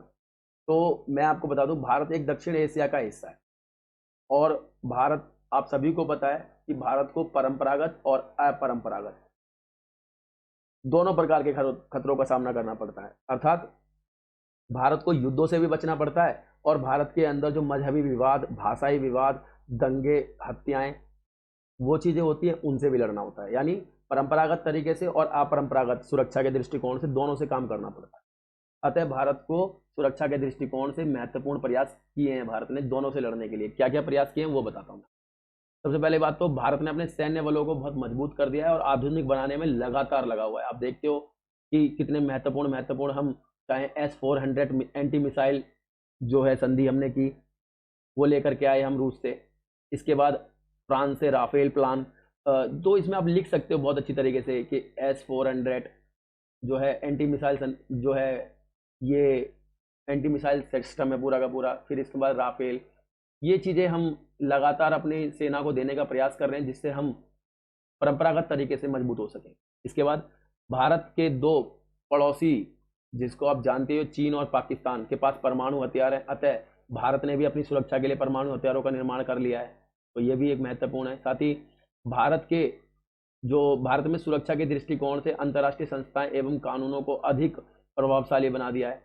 तो भारत सुरक्षा को लेकर के जो भी अंतर्राष्ट्रीय संस्थाएं हैं उनको बहुत ज़्यादा वैल्यू देता है और उन कानूनों को बहुत ज़्यादा मानता है। इसीलिए मानव अधिकारों के कारण आपने देखा होगा, हमने कसाब को तुरंत फांसी नहीं चढ़ाया, हमने उसको भी जीवित रहने का पूरा मौका दिया कि भाई अपनी निर्दोषता साबित करे, लड़े, अपना जो है केस और जीत जाए अगर बेकसूर है तो।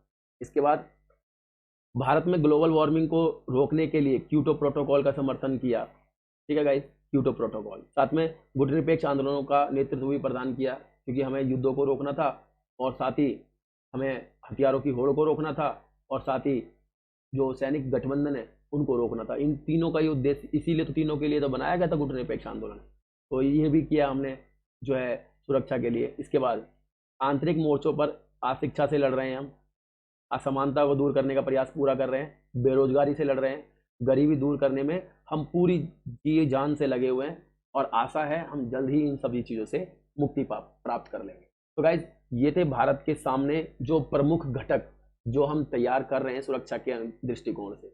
गाइज बहुत महत्वपूर्ण क्वेश्चन है, आपको ध्यान रखना है, इस क्वेश्चन को पेपर में आता रहता है, क्वेश्चन रिपीट होता रहता है। इसके बाद सामाजिक सुरक्षा कवच से आप क्या समझते हो, पेपर में आया सामाजिक सुरक्षा कवच क्या है। तो जो सुविधाएं लोगों को सामाजिक सुरक्षा प्रदान करती हैं उन्हें ही सामाजिक सुरक्षा प्रदान करते हैं, जैसे पेंशन, ठीक है, राशन और ऐसे ही उज्ज्वला योजना के तहत सिलेंडर। तो ये सब चीज़ें क्या है, सामाजिक सुरक्षा प्रदान करती हैं। तो ये ही हो जाती है मनुष्य के सामाजिक सुरक्षा कवच। इसके बाद हम बात करते हैं कि संयुक्त राष्ट्र के निशस्त्रीकरण के प्रयासों में भारत का सहयोग क्या रहा। तो मैं आपको बता दूं, भारत ने हमेशा यूएनओ ने जो भी निशस्त्रीकरण के लिए काम किया उसमें हमेशा भरपूर अपना साथ दिया है। तो मैं बताता हूं भारत का निम्नलिखित सहयोग रहा।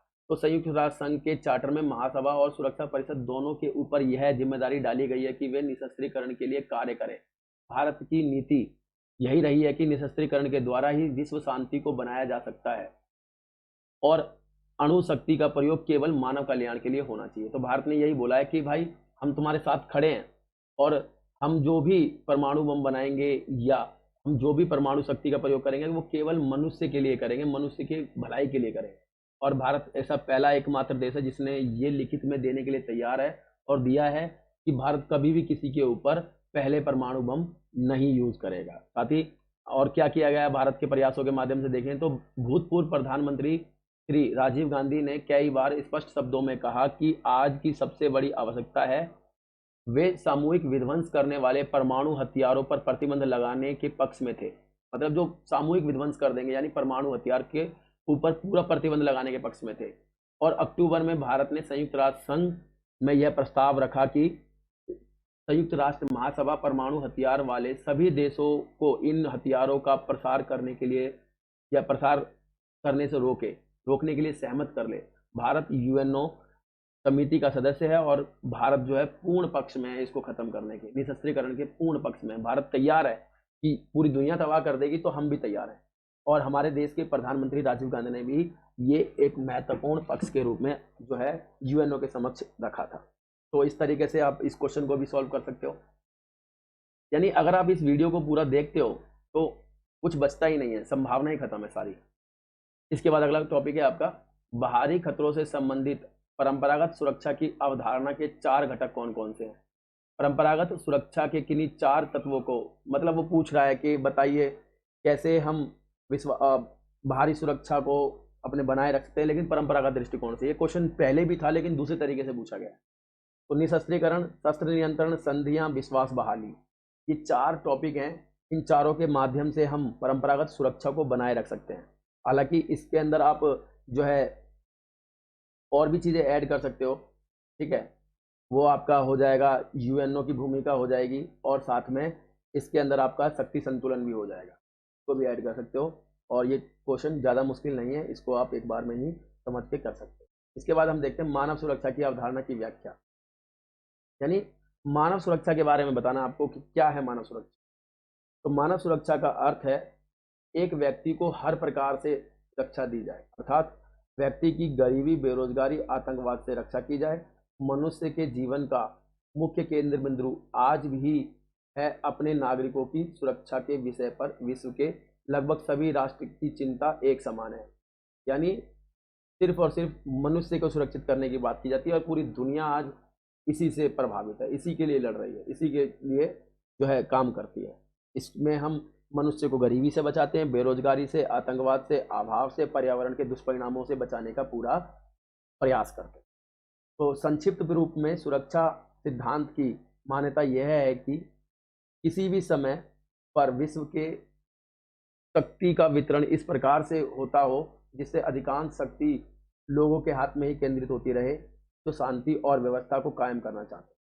इसलिए इस व्यवस्था में संसार की शांति भंग करने की कोई जो है दुस्साहस ही नहीं करेगा, साहस ही नहीं करेगा। जब लोग शांति ही जो चाहते हैं वो कभी ऐसा करेंगे ही नहीं जो शांति को जो है बाधित करे। गाइस, ये आपकी एक और महत्वपूर्ण जो है क्वेश्चन हो चुका है। फिर अगला जो आपका क्वेश्चन है वो ये है, पारंपरिक सुरक्षा नीति के एक तत्व के रूप में गठबंधन से क्या अभिप्राय है। देखिए, मैंने अभी बताया था परंपरागत रूप से अगर हमें अपने आप को सुरक्षित करना है तो हम गठबंधन भी बना सकते हैं। अब गठबंधन से कैसे हम अपने आप को बचा सकते हैं, तो वो ये कह रहा है, तो परंपरागत सुरक्षा नीति का एक तत्व है के रूप में गठबंधन एक महत्वपूर्ण तत्व माना जाता है। शक्ति संतुलन बनाए रखने के लिए भी एक ये बहुत ही महत्वपूर्ण जो है साधन है। शक्ति संतुलन भी गठबंधन के द्वारा बनाया जाता है। हम शक्ति संतुलन कैसे बनाते हैं, गठजोड़ करके या गठजोड़ करके हम शक्ति संतुलन को बनाए रखते हैं। यानी गठजोड़ प्रणाली, यह प्रणाली बहुत ही पुरानी है। ऐसा होता है कि किसी राष्ट्र की शक्ति बढ़ना, छोटे और मध्यम राज्य इसी प्रणाली द्वारा अपने अस्तित्व को बनाए रखते हैं। और हंस मोरगेंतो के अनुसार किसी बहुराज्य प्रणाली में शक्ति संतुलन के लिए गठजोड़ आवश्यक है। यानी जहाँ पर बहुत सारे देश हैं, जिस दुनिया में बहुत सारे देश हैं, शक्ति के बहुत सारे केंद्र हैं, वहाँ पर अगर अपने आप को बचाए रखना है, सुरक्षित रखना है, तो वहाँ पर शक्ति संतुलन बनाने के लिए गठजोड़ बहुत ही ज़्यादा जरूरी होता है। यानी गठबंधन बहुत ही ज़्यादा जरूरी होता है। इतिहास में हमें अनेक संधियां और प्रतिसंधियां तथा गठजोड़ प्रति गठजोड़ देखने को मिलते हैं, उदाहरण देखने को मिले हैं। जैसे यूरोप में शक्ति संतुलन बनाए रखने के लिए अनेक राष्ट्रों द्वारा गठजोड़ और प्रति गठजोड़ किए गए। जैसे 1882 में एक पक्षीय गठजोड़ किया गया। इसी प्रकार 1949 के बदले में 1955 में एक संधि बनाई गई थी। आप सभी को पता है 1949 में वारसाई संधि 1949 में नाटो बनाया गया और उसके बदले में 1955 में रूस ने वारसाई संधि बनाई। तो गाइज, ये टॉपिक बहुत ही आसान था कि सुरक्षा के दृष्टिकोण से गठबंधन क्या महत्वपूर्ण भूमिका निभाता है। बहुत ही महत्वपूर्ण भूमिका निभाता है, क्योंकि इससे हम शक्ति संतुलन कर पाते हैं, और ये एक ऐसा तत्व है जिससे छोटे देश अपनी शक्ति को बनाए रख पाते हैं, अपनी सुरक्षा को बनाए रख पाते हैं। हंस मॉर्गन्थो ने भी ऐसा ही कहा है कि जिस दुनिया में बहुत सारे शक्ति के केंद्र हैं, वहां पर गठबंधन किसी भी देश की शक्ति संतुलन के लिए बहुत जरूरी होता है। और इतिहास में भी हमने ऐसी बहुत सारी संधियां देखी हैं। तो आपका ये क्वेश्चन भी इस तरीके से सॉल्व हो जाएगा। इसके बाद आपका क्वेश्चन है कि द्वितीय विश्व युद्ध के पश्चात एशिया तथा अफ्रीका के नव स्वतंत्र देशों के सामने चुनौतियां कौन सी थी। ये भी बहुत बार पेपर में आया है कि कौन कौन सी चुनौतियां जो है द्वितीय विश्व युद्ध के बाद जो नए देश आज़ाद हुए थे, जिनका जो मोस्टली एशिया और अफ्रीका से थे। तो एशिया और अफ्रीका के नव स्वतंत्र देशों के सामने आंतरिक और बाहरी दोनों प्रकार के खतरों का सामना करना पड़ रहा था उन्हें। एशिया और अफ्रीका के जो नव स्वतंत्र देश हैं, उनको गरीबी, बेरोजगारी का सामना करना पड़ रहा था। नव स्वतंत्र देशों को अपने पड़ोसी देशों से भी खतरा था, जैसे भारत को ही देख सकते हो आप। इसी प्रकार नव स्वतंत्र देशों को अपनी जो सीमा है, भू क्षेत्र है, उसके लिए जो है लड़ना पड़ रहा था। जनसंख्या नियंत्रण से उन्हें जो है चिंतित होना पड़ रहा है। अभी इन देशों के अंदर अलगाववादी आंदोलन चल रहे हैं, जो देश से अलग होने की मांग करते रहते हैं। नव स्वतंत्र देशों के अंदर जो है युद्ध की आकांक्षा बनी रहती है, आपस में ही लड़ने की स्थिति उनकी रहती है। तो ये नई नई चुनौतियां हैं जो नए देश आजाद हुए हैं एशिया और अफ्रीका के, उनको उनको फेस करनी पड़ रही है। इसके बाद निशस्त्रीकरण क्या रहता है, इसकी आवश्यकता क्यों है। तो निशस्त्रीकरण के बारे में हम पहले ही बात कर चुके हैं कि क्या है पूरा का पूरा निशस्त्रीकरण। अब यहाँ पर हम इसकी आवश्यकता को पढ़ लेते हैं कि इसकी आवश्यकता क्यों होती है, क्योंकि कई बार पेपर में आया है गाइस, ये भी 6 नंबर में आया था डायरेक्ट। फिर क्या करें हम इसको। तो निशस्त्रीकरण की आवश्यकता क्यों है। शांति और सुरक्षा को बढ़ाने के लिए, क्योंकि शांति जब ही होगी जब सब पूरी दुनिया से हथियार खत्म हो जाएंगे। फिर निशस्त्रीकरण से आर्थिक विकास भी होता है। सारा पैसा हम हथियारों में लगा देंगे तो और लोगों के लिए कैसे काम करेंगे। उदाहरण हमने देखा था दूसरा चैप्टर, सोवियत संघ का विघटन। सोवियत संघ ने भी अपना सारा पैसा शस्त्रीकरण में लगा दिया और देश खत्म हो गया, और देश के विकास में काम नहीं आता है। तो निशस्त्रीकरण से हम देश का आर्थिक विकास भी कर सकते हैं। निशस्त्रीकरण से अंतर्राष्ट्रीय तनाव को कम किया जा सकता है। पूरी दुनिया जो टेंशन में रहती है, यार कब युद्ध हो जाए, कब युद्ध हो जाए, कब पूरी दुनिया खत्म हो जाए, क्योंकि जो परमाणु बम है वो पूरी दुनिया को ही नष्ट कर देंगे। इसी प्रकार निशस्त्रीकरण उपनिवेशवाद, साम्राज्यवाद के अंत में सहायक है। इसी प्रकार लोक कल्याण को बढ़ावा देती है, विदेशी हस्तक्षेप को रोकती है, और सैनिकीकरण को भी रोकती है। पूरी दुनिया जो सैनिकों का गठबंधन बनाने में लग जाते हैं, बहुत सारे जो है सैनिक गुट बनाने में लग जाते हैं, उनको भी रोकता है निशस्त्रीकरण, क्योंकि सैनिक गुटों का बनाना भी शस्त्रीकरण का ही एक भाग है। जब निशस्त्रीकरण होगा तो सैनिक गुट भी नहीं होंगे, और परमाणु युद्धों से पूरी दुनिया बची रहती है। यानी पूरी दुनिया को परमाणु युद्धों से बचाने के लिए भी हमें निशस्त्रीकरण की आवश्यकता पड़ती है। हमारा अगला टॉपिक है वैश्विक निशस्त्रीकरण के उद्देश्य को प्राप्त करने की दिशा में भारत की भूमिका का वर्णन कीजिए। यानी पूरे विश्व के अंदर निशस्त्रीकरण करने की दिशा में भारत ने क्या क्या किया है। तो मैं आपको बता दूं, भारत ने वैसे तो वैश्वीकरण में निशस्त्रीकरण में हमेशा ही जो है महत्वपूर्ण भूमिका निभाई है, और प्रत्येक यूएनओ के कदम की तारीफ की है जिन्होंने निशस्त्रीकरण को बढ़ावा दिया है। लेकिन फिर भी आपको पर्टिकुलर कुछ घटनाएं बतानी पड़ेंगी जिसके माध्यम से हम कह सकें कि हाँ भारत ने ये करके दिखलाया निशस्त्रीकरण की दिशा में। तो मैं बताता हूँ, भारत शांति प्रिय देश है। भारत की विदेश नीति का मूल उद्देश्य अंतर्राष्ट्रीय शांति और सुरक्षा कायम करना तथा उसे प्रोत्साहित करना है। भारत की मूल जो नीति यह है कि निशस्त्रीकरण के द्वारा ही विश्व शांति को बनाया जा सकता है। मतलब यही मानता है भारत कि निशस्त्रीकरण के द्वारा ही स्थायी शांति स्थापित की जा सकती है, और परमाणु शक्ति का प्रयोग केवल मानवीय कल्याण के लिए ही होना चाहिए। परमाणु शक्ति का प्रयोग केवल मानवीय कल्याण के लिए होना चाहिए। मतलब परमाणु जो ऊर्जा होती है गाइस, उसके द्वारा हम बिजली भी बना सकते हैं, और बहुत सारे इलाजों के अंदर भी हम इस शक्ति का प्रयोग करते हैं। जरूरी नहीं हम बम ही बनाएं। तो भारत भी चाहता है कि परमाणु जो शक्ति है उसका प्रयोग मानव कल्याण जैसी चीजों में होना चाहिए, ना कि बम्बों में। स्वतंत्रता के पश्चात भारत सरकार ने परमाणु बम को बनाने और उनके परीक्षणों का घोर विरोध किया। यूएनओ निशस्त्रीकरण के प्रयासों में सदैव महत्वपूर्ण योगदान दिया भारत ने।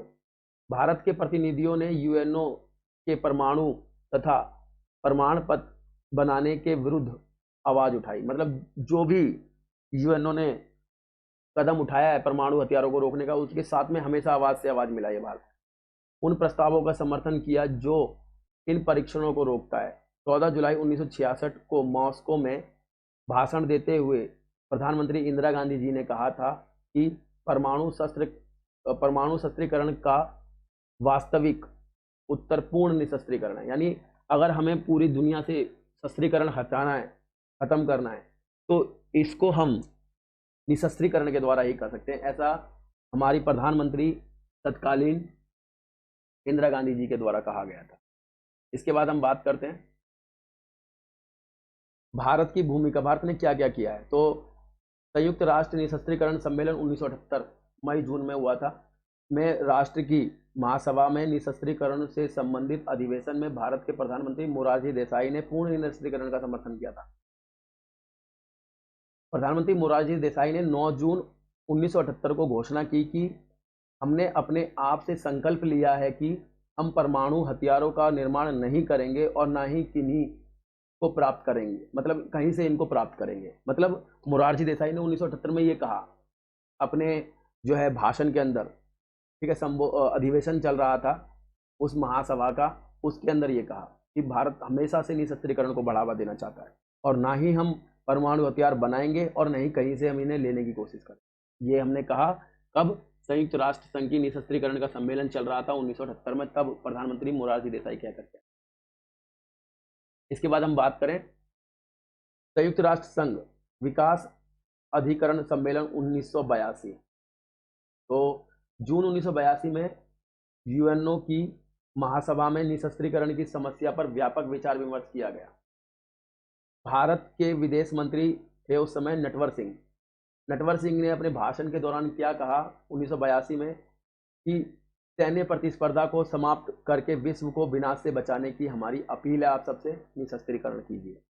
कि आप सैनिकों की प्रतिस्पर्धा करोगे तो पूरा विश्व जो है विनाश की ओर चला जाएगा, और अगर पूरे विश्व को बचाना है विनाश से तो हम सबको निशस्त्रीकरण करना होगा। ऐसा हमारे देश के तत्कालीन विदेश मंत्री नटवर सिंह ने कहा था। यूएनओ की जो राष्ट्र विकास सम्मेलन था 1982 में, उसमें कहा था। और क्या देखना है आपको? इसके बाद आपका ये क्वेश्चन है, क्या हुआ कि इसमें अगला प्रधानमंत्री राजीव गांधी के निशस्त्रीकरण के लिए किए गए उपाय। मतलब राजीव गांधी ने भी कुछ उपाय करके बतलाए। राजीव गांधी ने कई बार स्पष्ट शब्दों में कहा कि आज की सबसे बड़ी आवश्यकता है सामूहिक जो परमाणु हथियार हैं उन पर प्रतिबंध लगाना। प्रधानमंत्री ने क्या कहा कि सबसे बड़ी आवश्यकता है वर्तमान में दुनिया के आगे कि जितने भी परमाणु हथियार बना लिए हैं या परमाणु हथियार बनाने वाले संगठन हैं उनके ऊपर परमाणु जो है पूरी तरीके से प्रतिबंध लगाएंगे। प्रधानमंत्री राजीव गांधी ने 1987 में संयुक्त राष्ट्र की महासभा में बोलते हुए उन्हें परमाणु निशस्त्रीकरण की अपील की। उन्होंने इस बात पर जोर दिया कि परमाणु आयुध संपन्न सभी राष्ट्र अपने समस्त आयुधों और को फेंकने के उपकरणों को नष्ट कर दें और भविष्य में उन्हें ना बनाने का आश्वासन दें। उन्होंने कहा कि सारे के सारे जो देश हैं जिनके पास भी परमाणु बम है तो वो परमाणु बमों को भी खत्म कर दें, और साथ ही जो लॉन्च सैटेलाइट व्हीकल होते हैं जिसको हम PSLV कहते हैं, पोल, ठीक है, जिधर से हम लॉन्च करते हैं, वो लॉन्चिंग करने के जो सिस्टम है उनको भी तबाह कर दें और भविष्य में ना बनाने का आश्वासन दें। ऐसे प्रधानमंत्री राजीव गांधी ने कहा था। ठीक है गाइज, और कब कहा था? 1987 में, जो संयुक्त राष्ट्र संघ की महासभा थी उसके अंदर। इसके बाद आपको बताना पड़ेगा कि गुटनिरपेक्ष देशों का 11वां शिखर सम्मेलन हुआ था। 11वां शिखर सम्मेलन 1995 में हुआ और 11वें शिखर सम्मेलन में भारत ने विश्व में पूर्ण निशस्त्रीकरण के पक्ष में सहयोग देने की बात कही। पूर्ण निशस्त्रीकरण के पक्ष में है भारत, ऐसा कहा, परंतु भारत ने 1996 में व्यापक प्रतिबंध परमाणु परीक्षण संधि पर हस्ताक्षर करने से इनकार कर दिया। यह संधि समानता के सिद्धांतों का उल्लेख नहीं करती थी, उल्लंघन करती थी, क्योंकि यह संधि परमाणु शक्ति संपन्न देशों और परमाणु शक्ति विहीन देशों के बीच में भेदभाव थी। इसीलिए भारत ने TTBT पर हस्ताक्षर करने से मना कर दिया। तो यानी भारत ने गुटनिरपेक्ष आंदोलन के माध्यम से भी पूरी दुनिया के अंदर निशस्त्रीकरण को बढ़ावा देने के बहुत प्रयास किए हैं, तो इस माध्यम से भी हम समझ सकते हैं।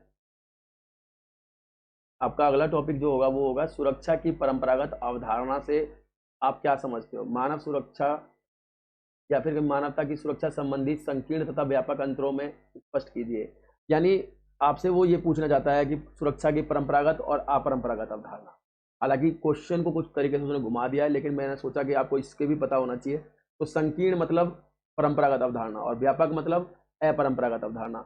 इसको आप आसानी से जो हम पहले क्वेश्चन करके आए हैं उससे भी सॉल्व कर सकते हो कि प्राकृतिक आपदाओं को, महामारियों को, आतंकवाद को किस में शामिल किया जाएगा, ये व्यापक अर्थों में शामिल किया जाएगा। जबकि संकीर्ण में हम जो है केवल देश को जो बाहरी खतरे हैं, युद्ध हैं, उनको ही हम शामिल करते हैं। तो गाइज ये भी आपका कोई ज़्यादा मुश्किल क्वेश्चन नहीं है, इसको आप कर लेना। इसके बाद आपका अगला टॉपिक जो महत्वपूर्ण है वो ये है,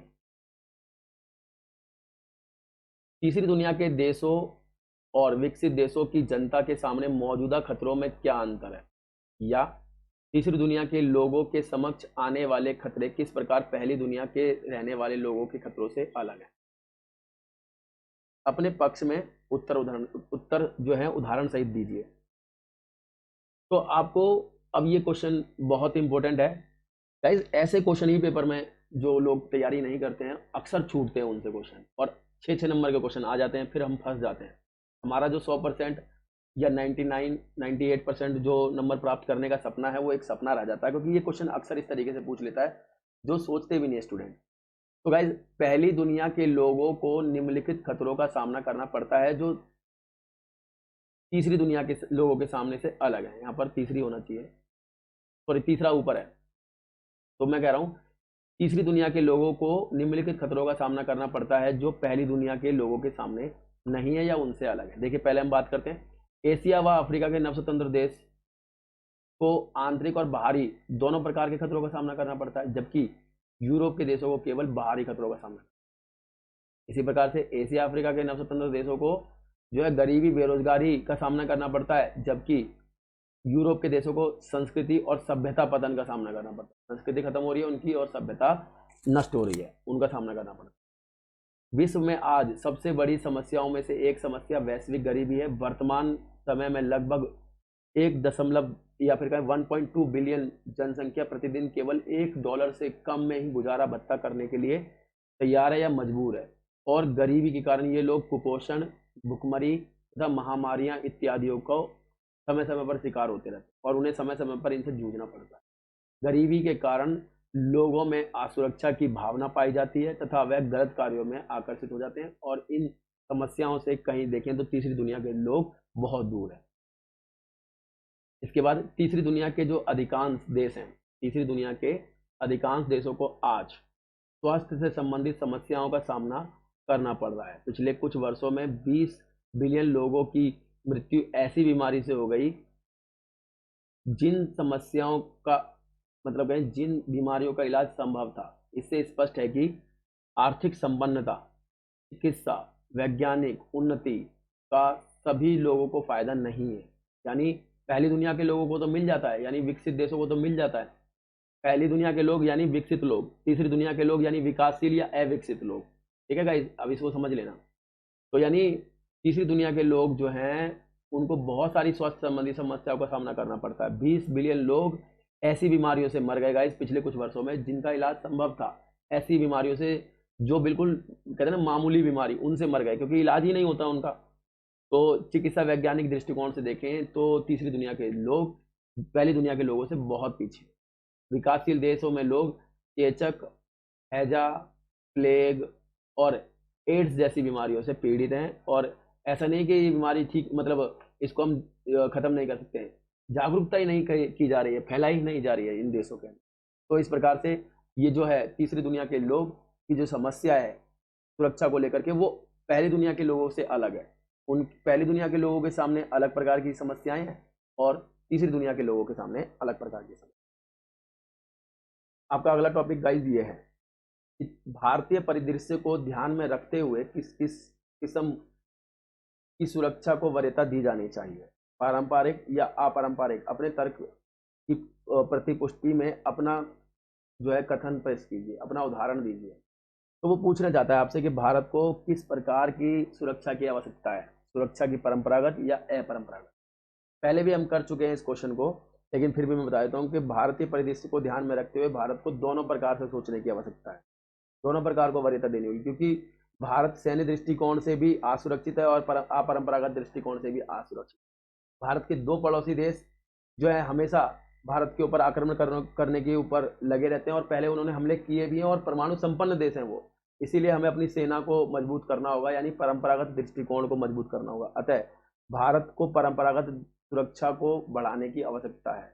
इसके साथ साथ भारत को अपरंपरागत दृष्टि से भी सोचने की आवश्यकता है, क्योंकि भारत के अंदर बहुत सारी अपरंपरागत जो है समस्याएं भी मौजूद हैं, चाहे वो भुखमरी है, लाचारी है, गरीबी है, अशिक्षा है, आतंकवाद है और भी अन्य समस्याएं, जिसके कारण लोगों का जीवन सुरक्षा में नहीं रहता है। इसके कारण जो है भारत को दोनों तरीके से सोचने की आवश्यकता है।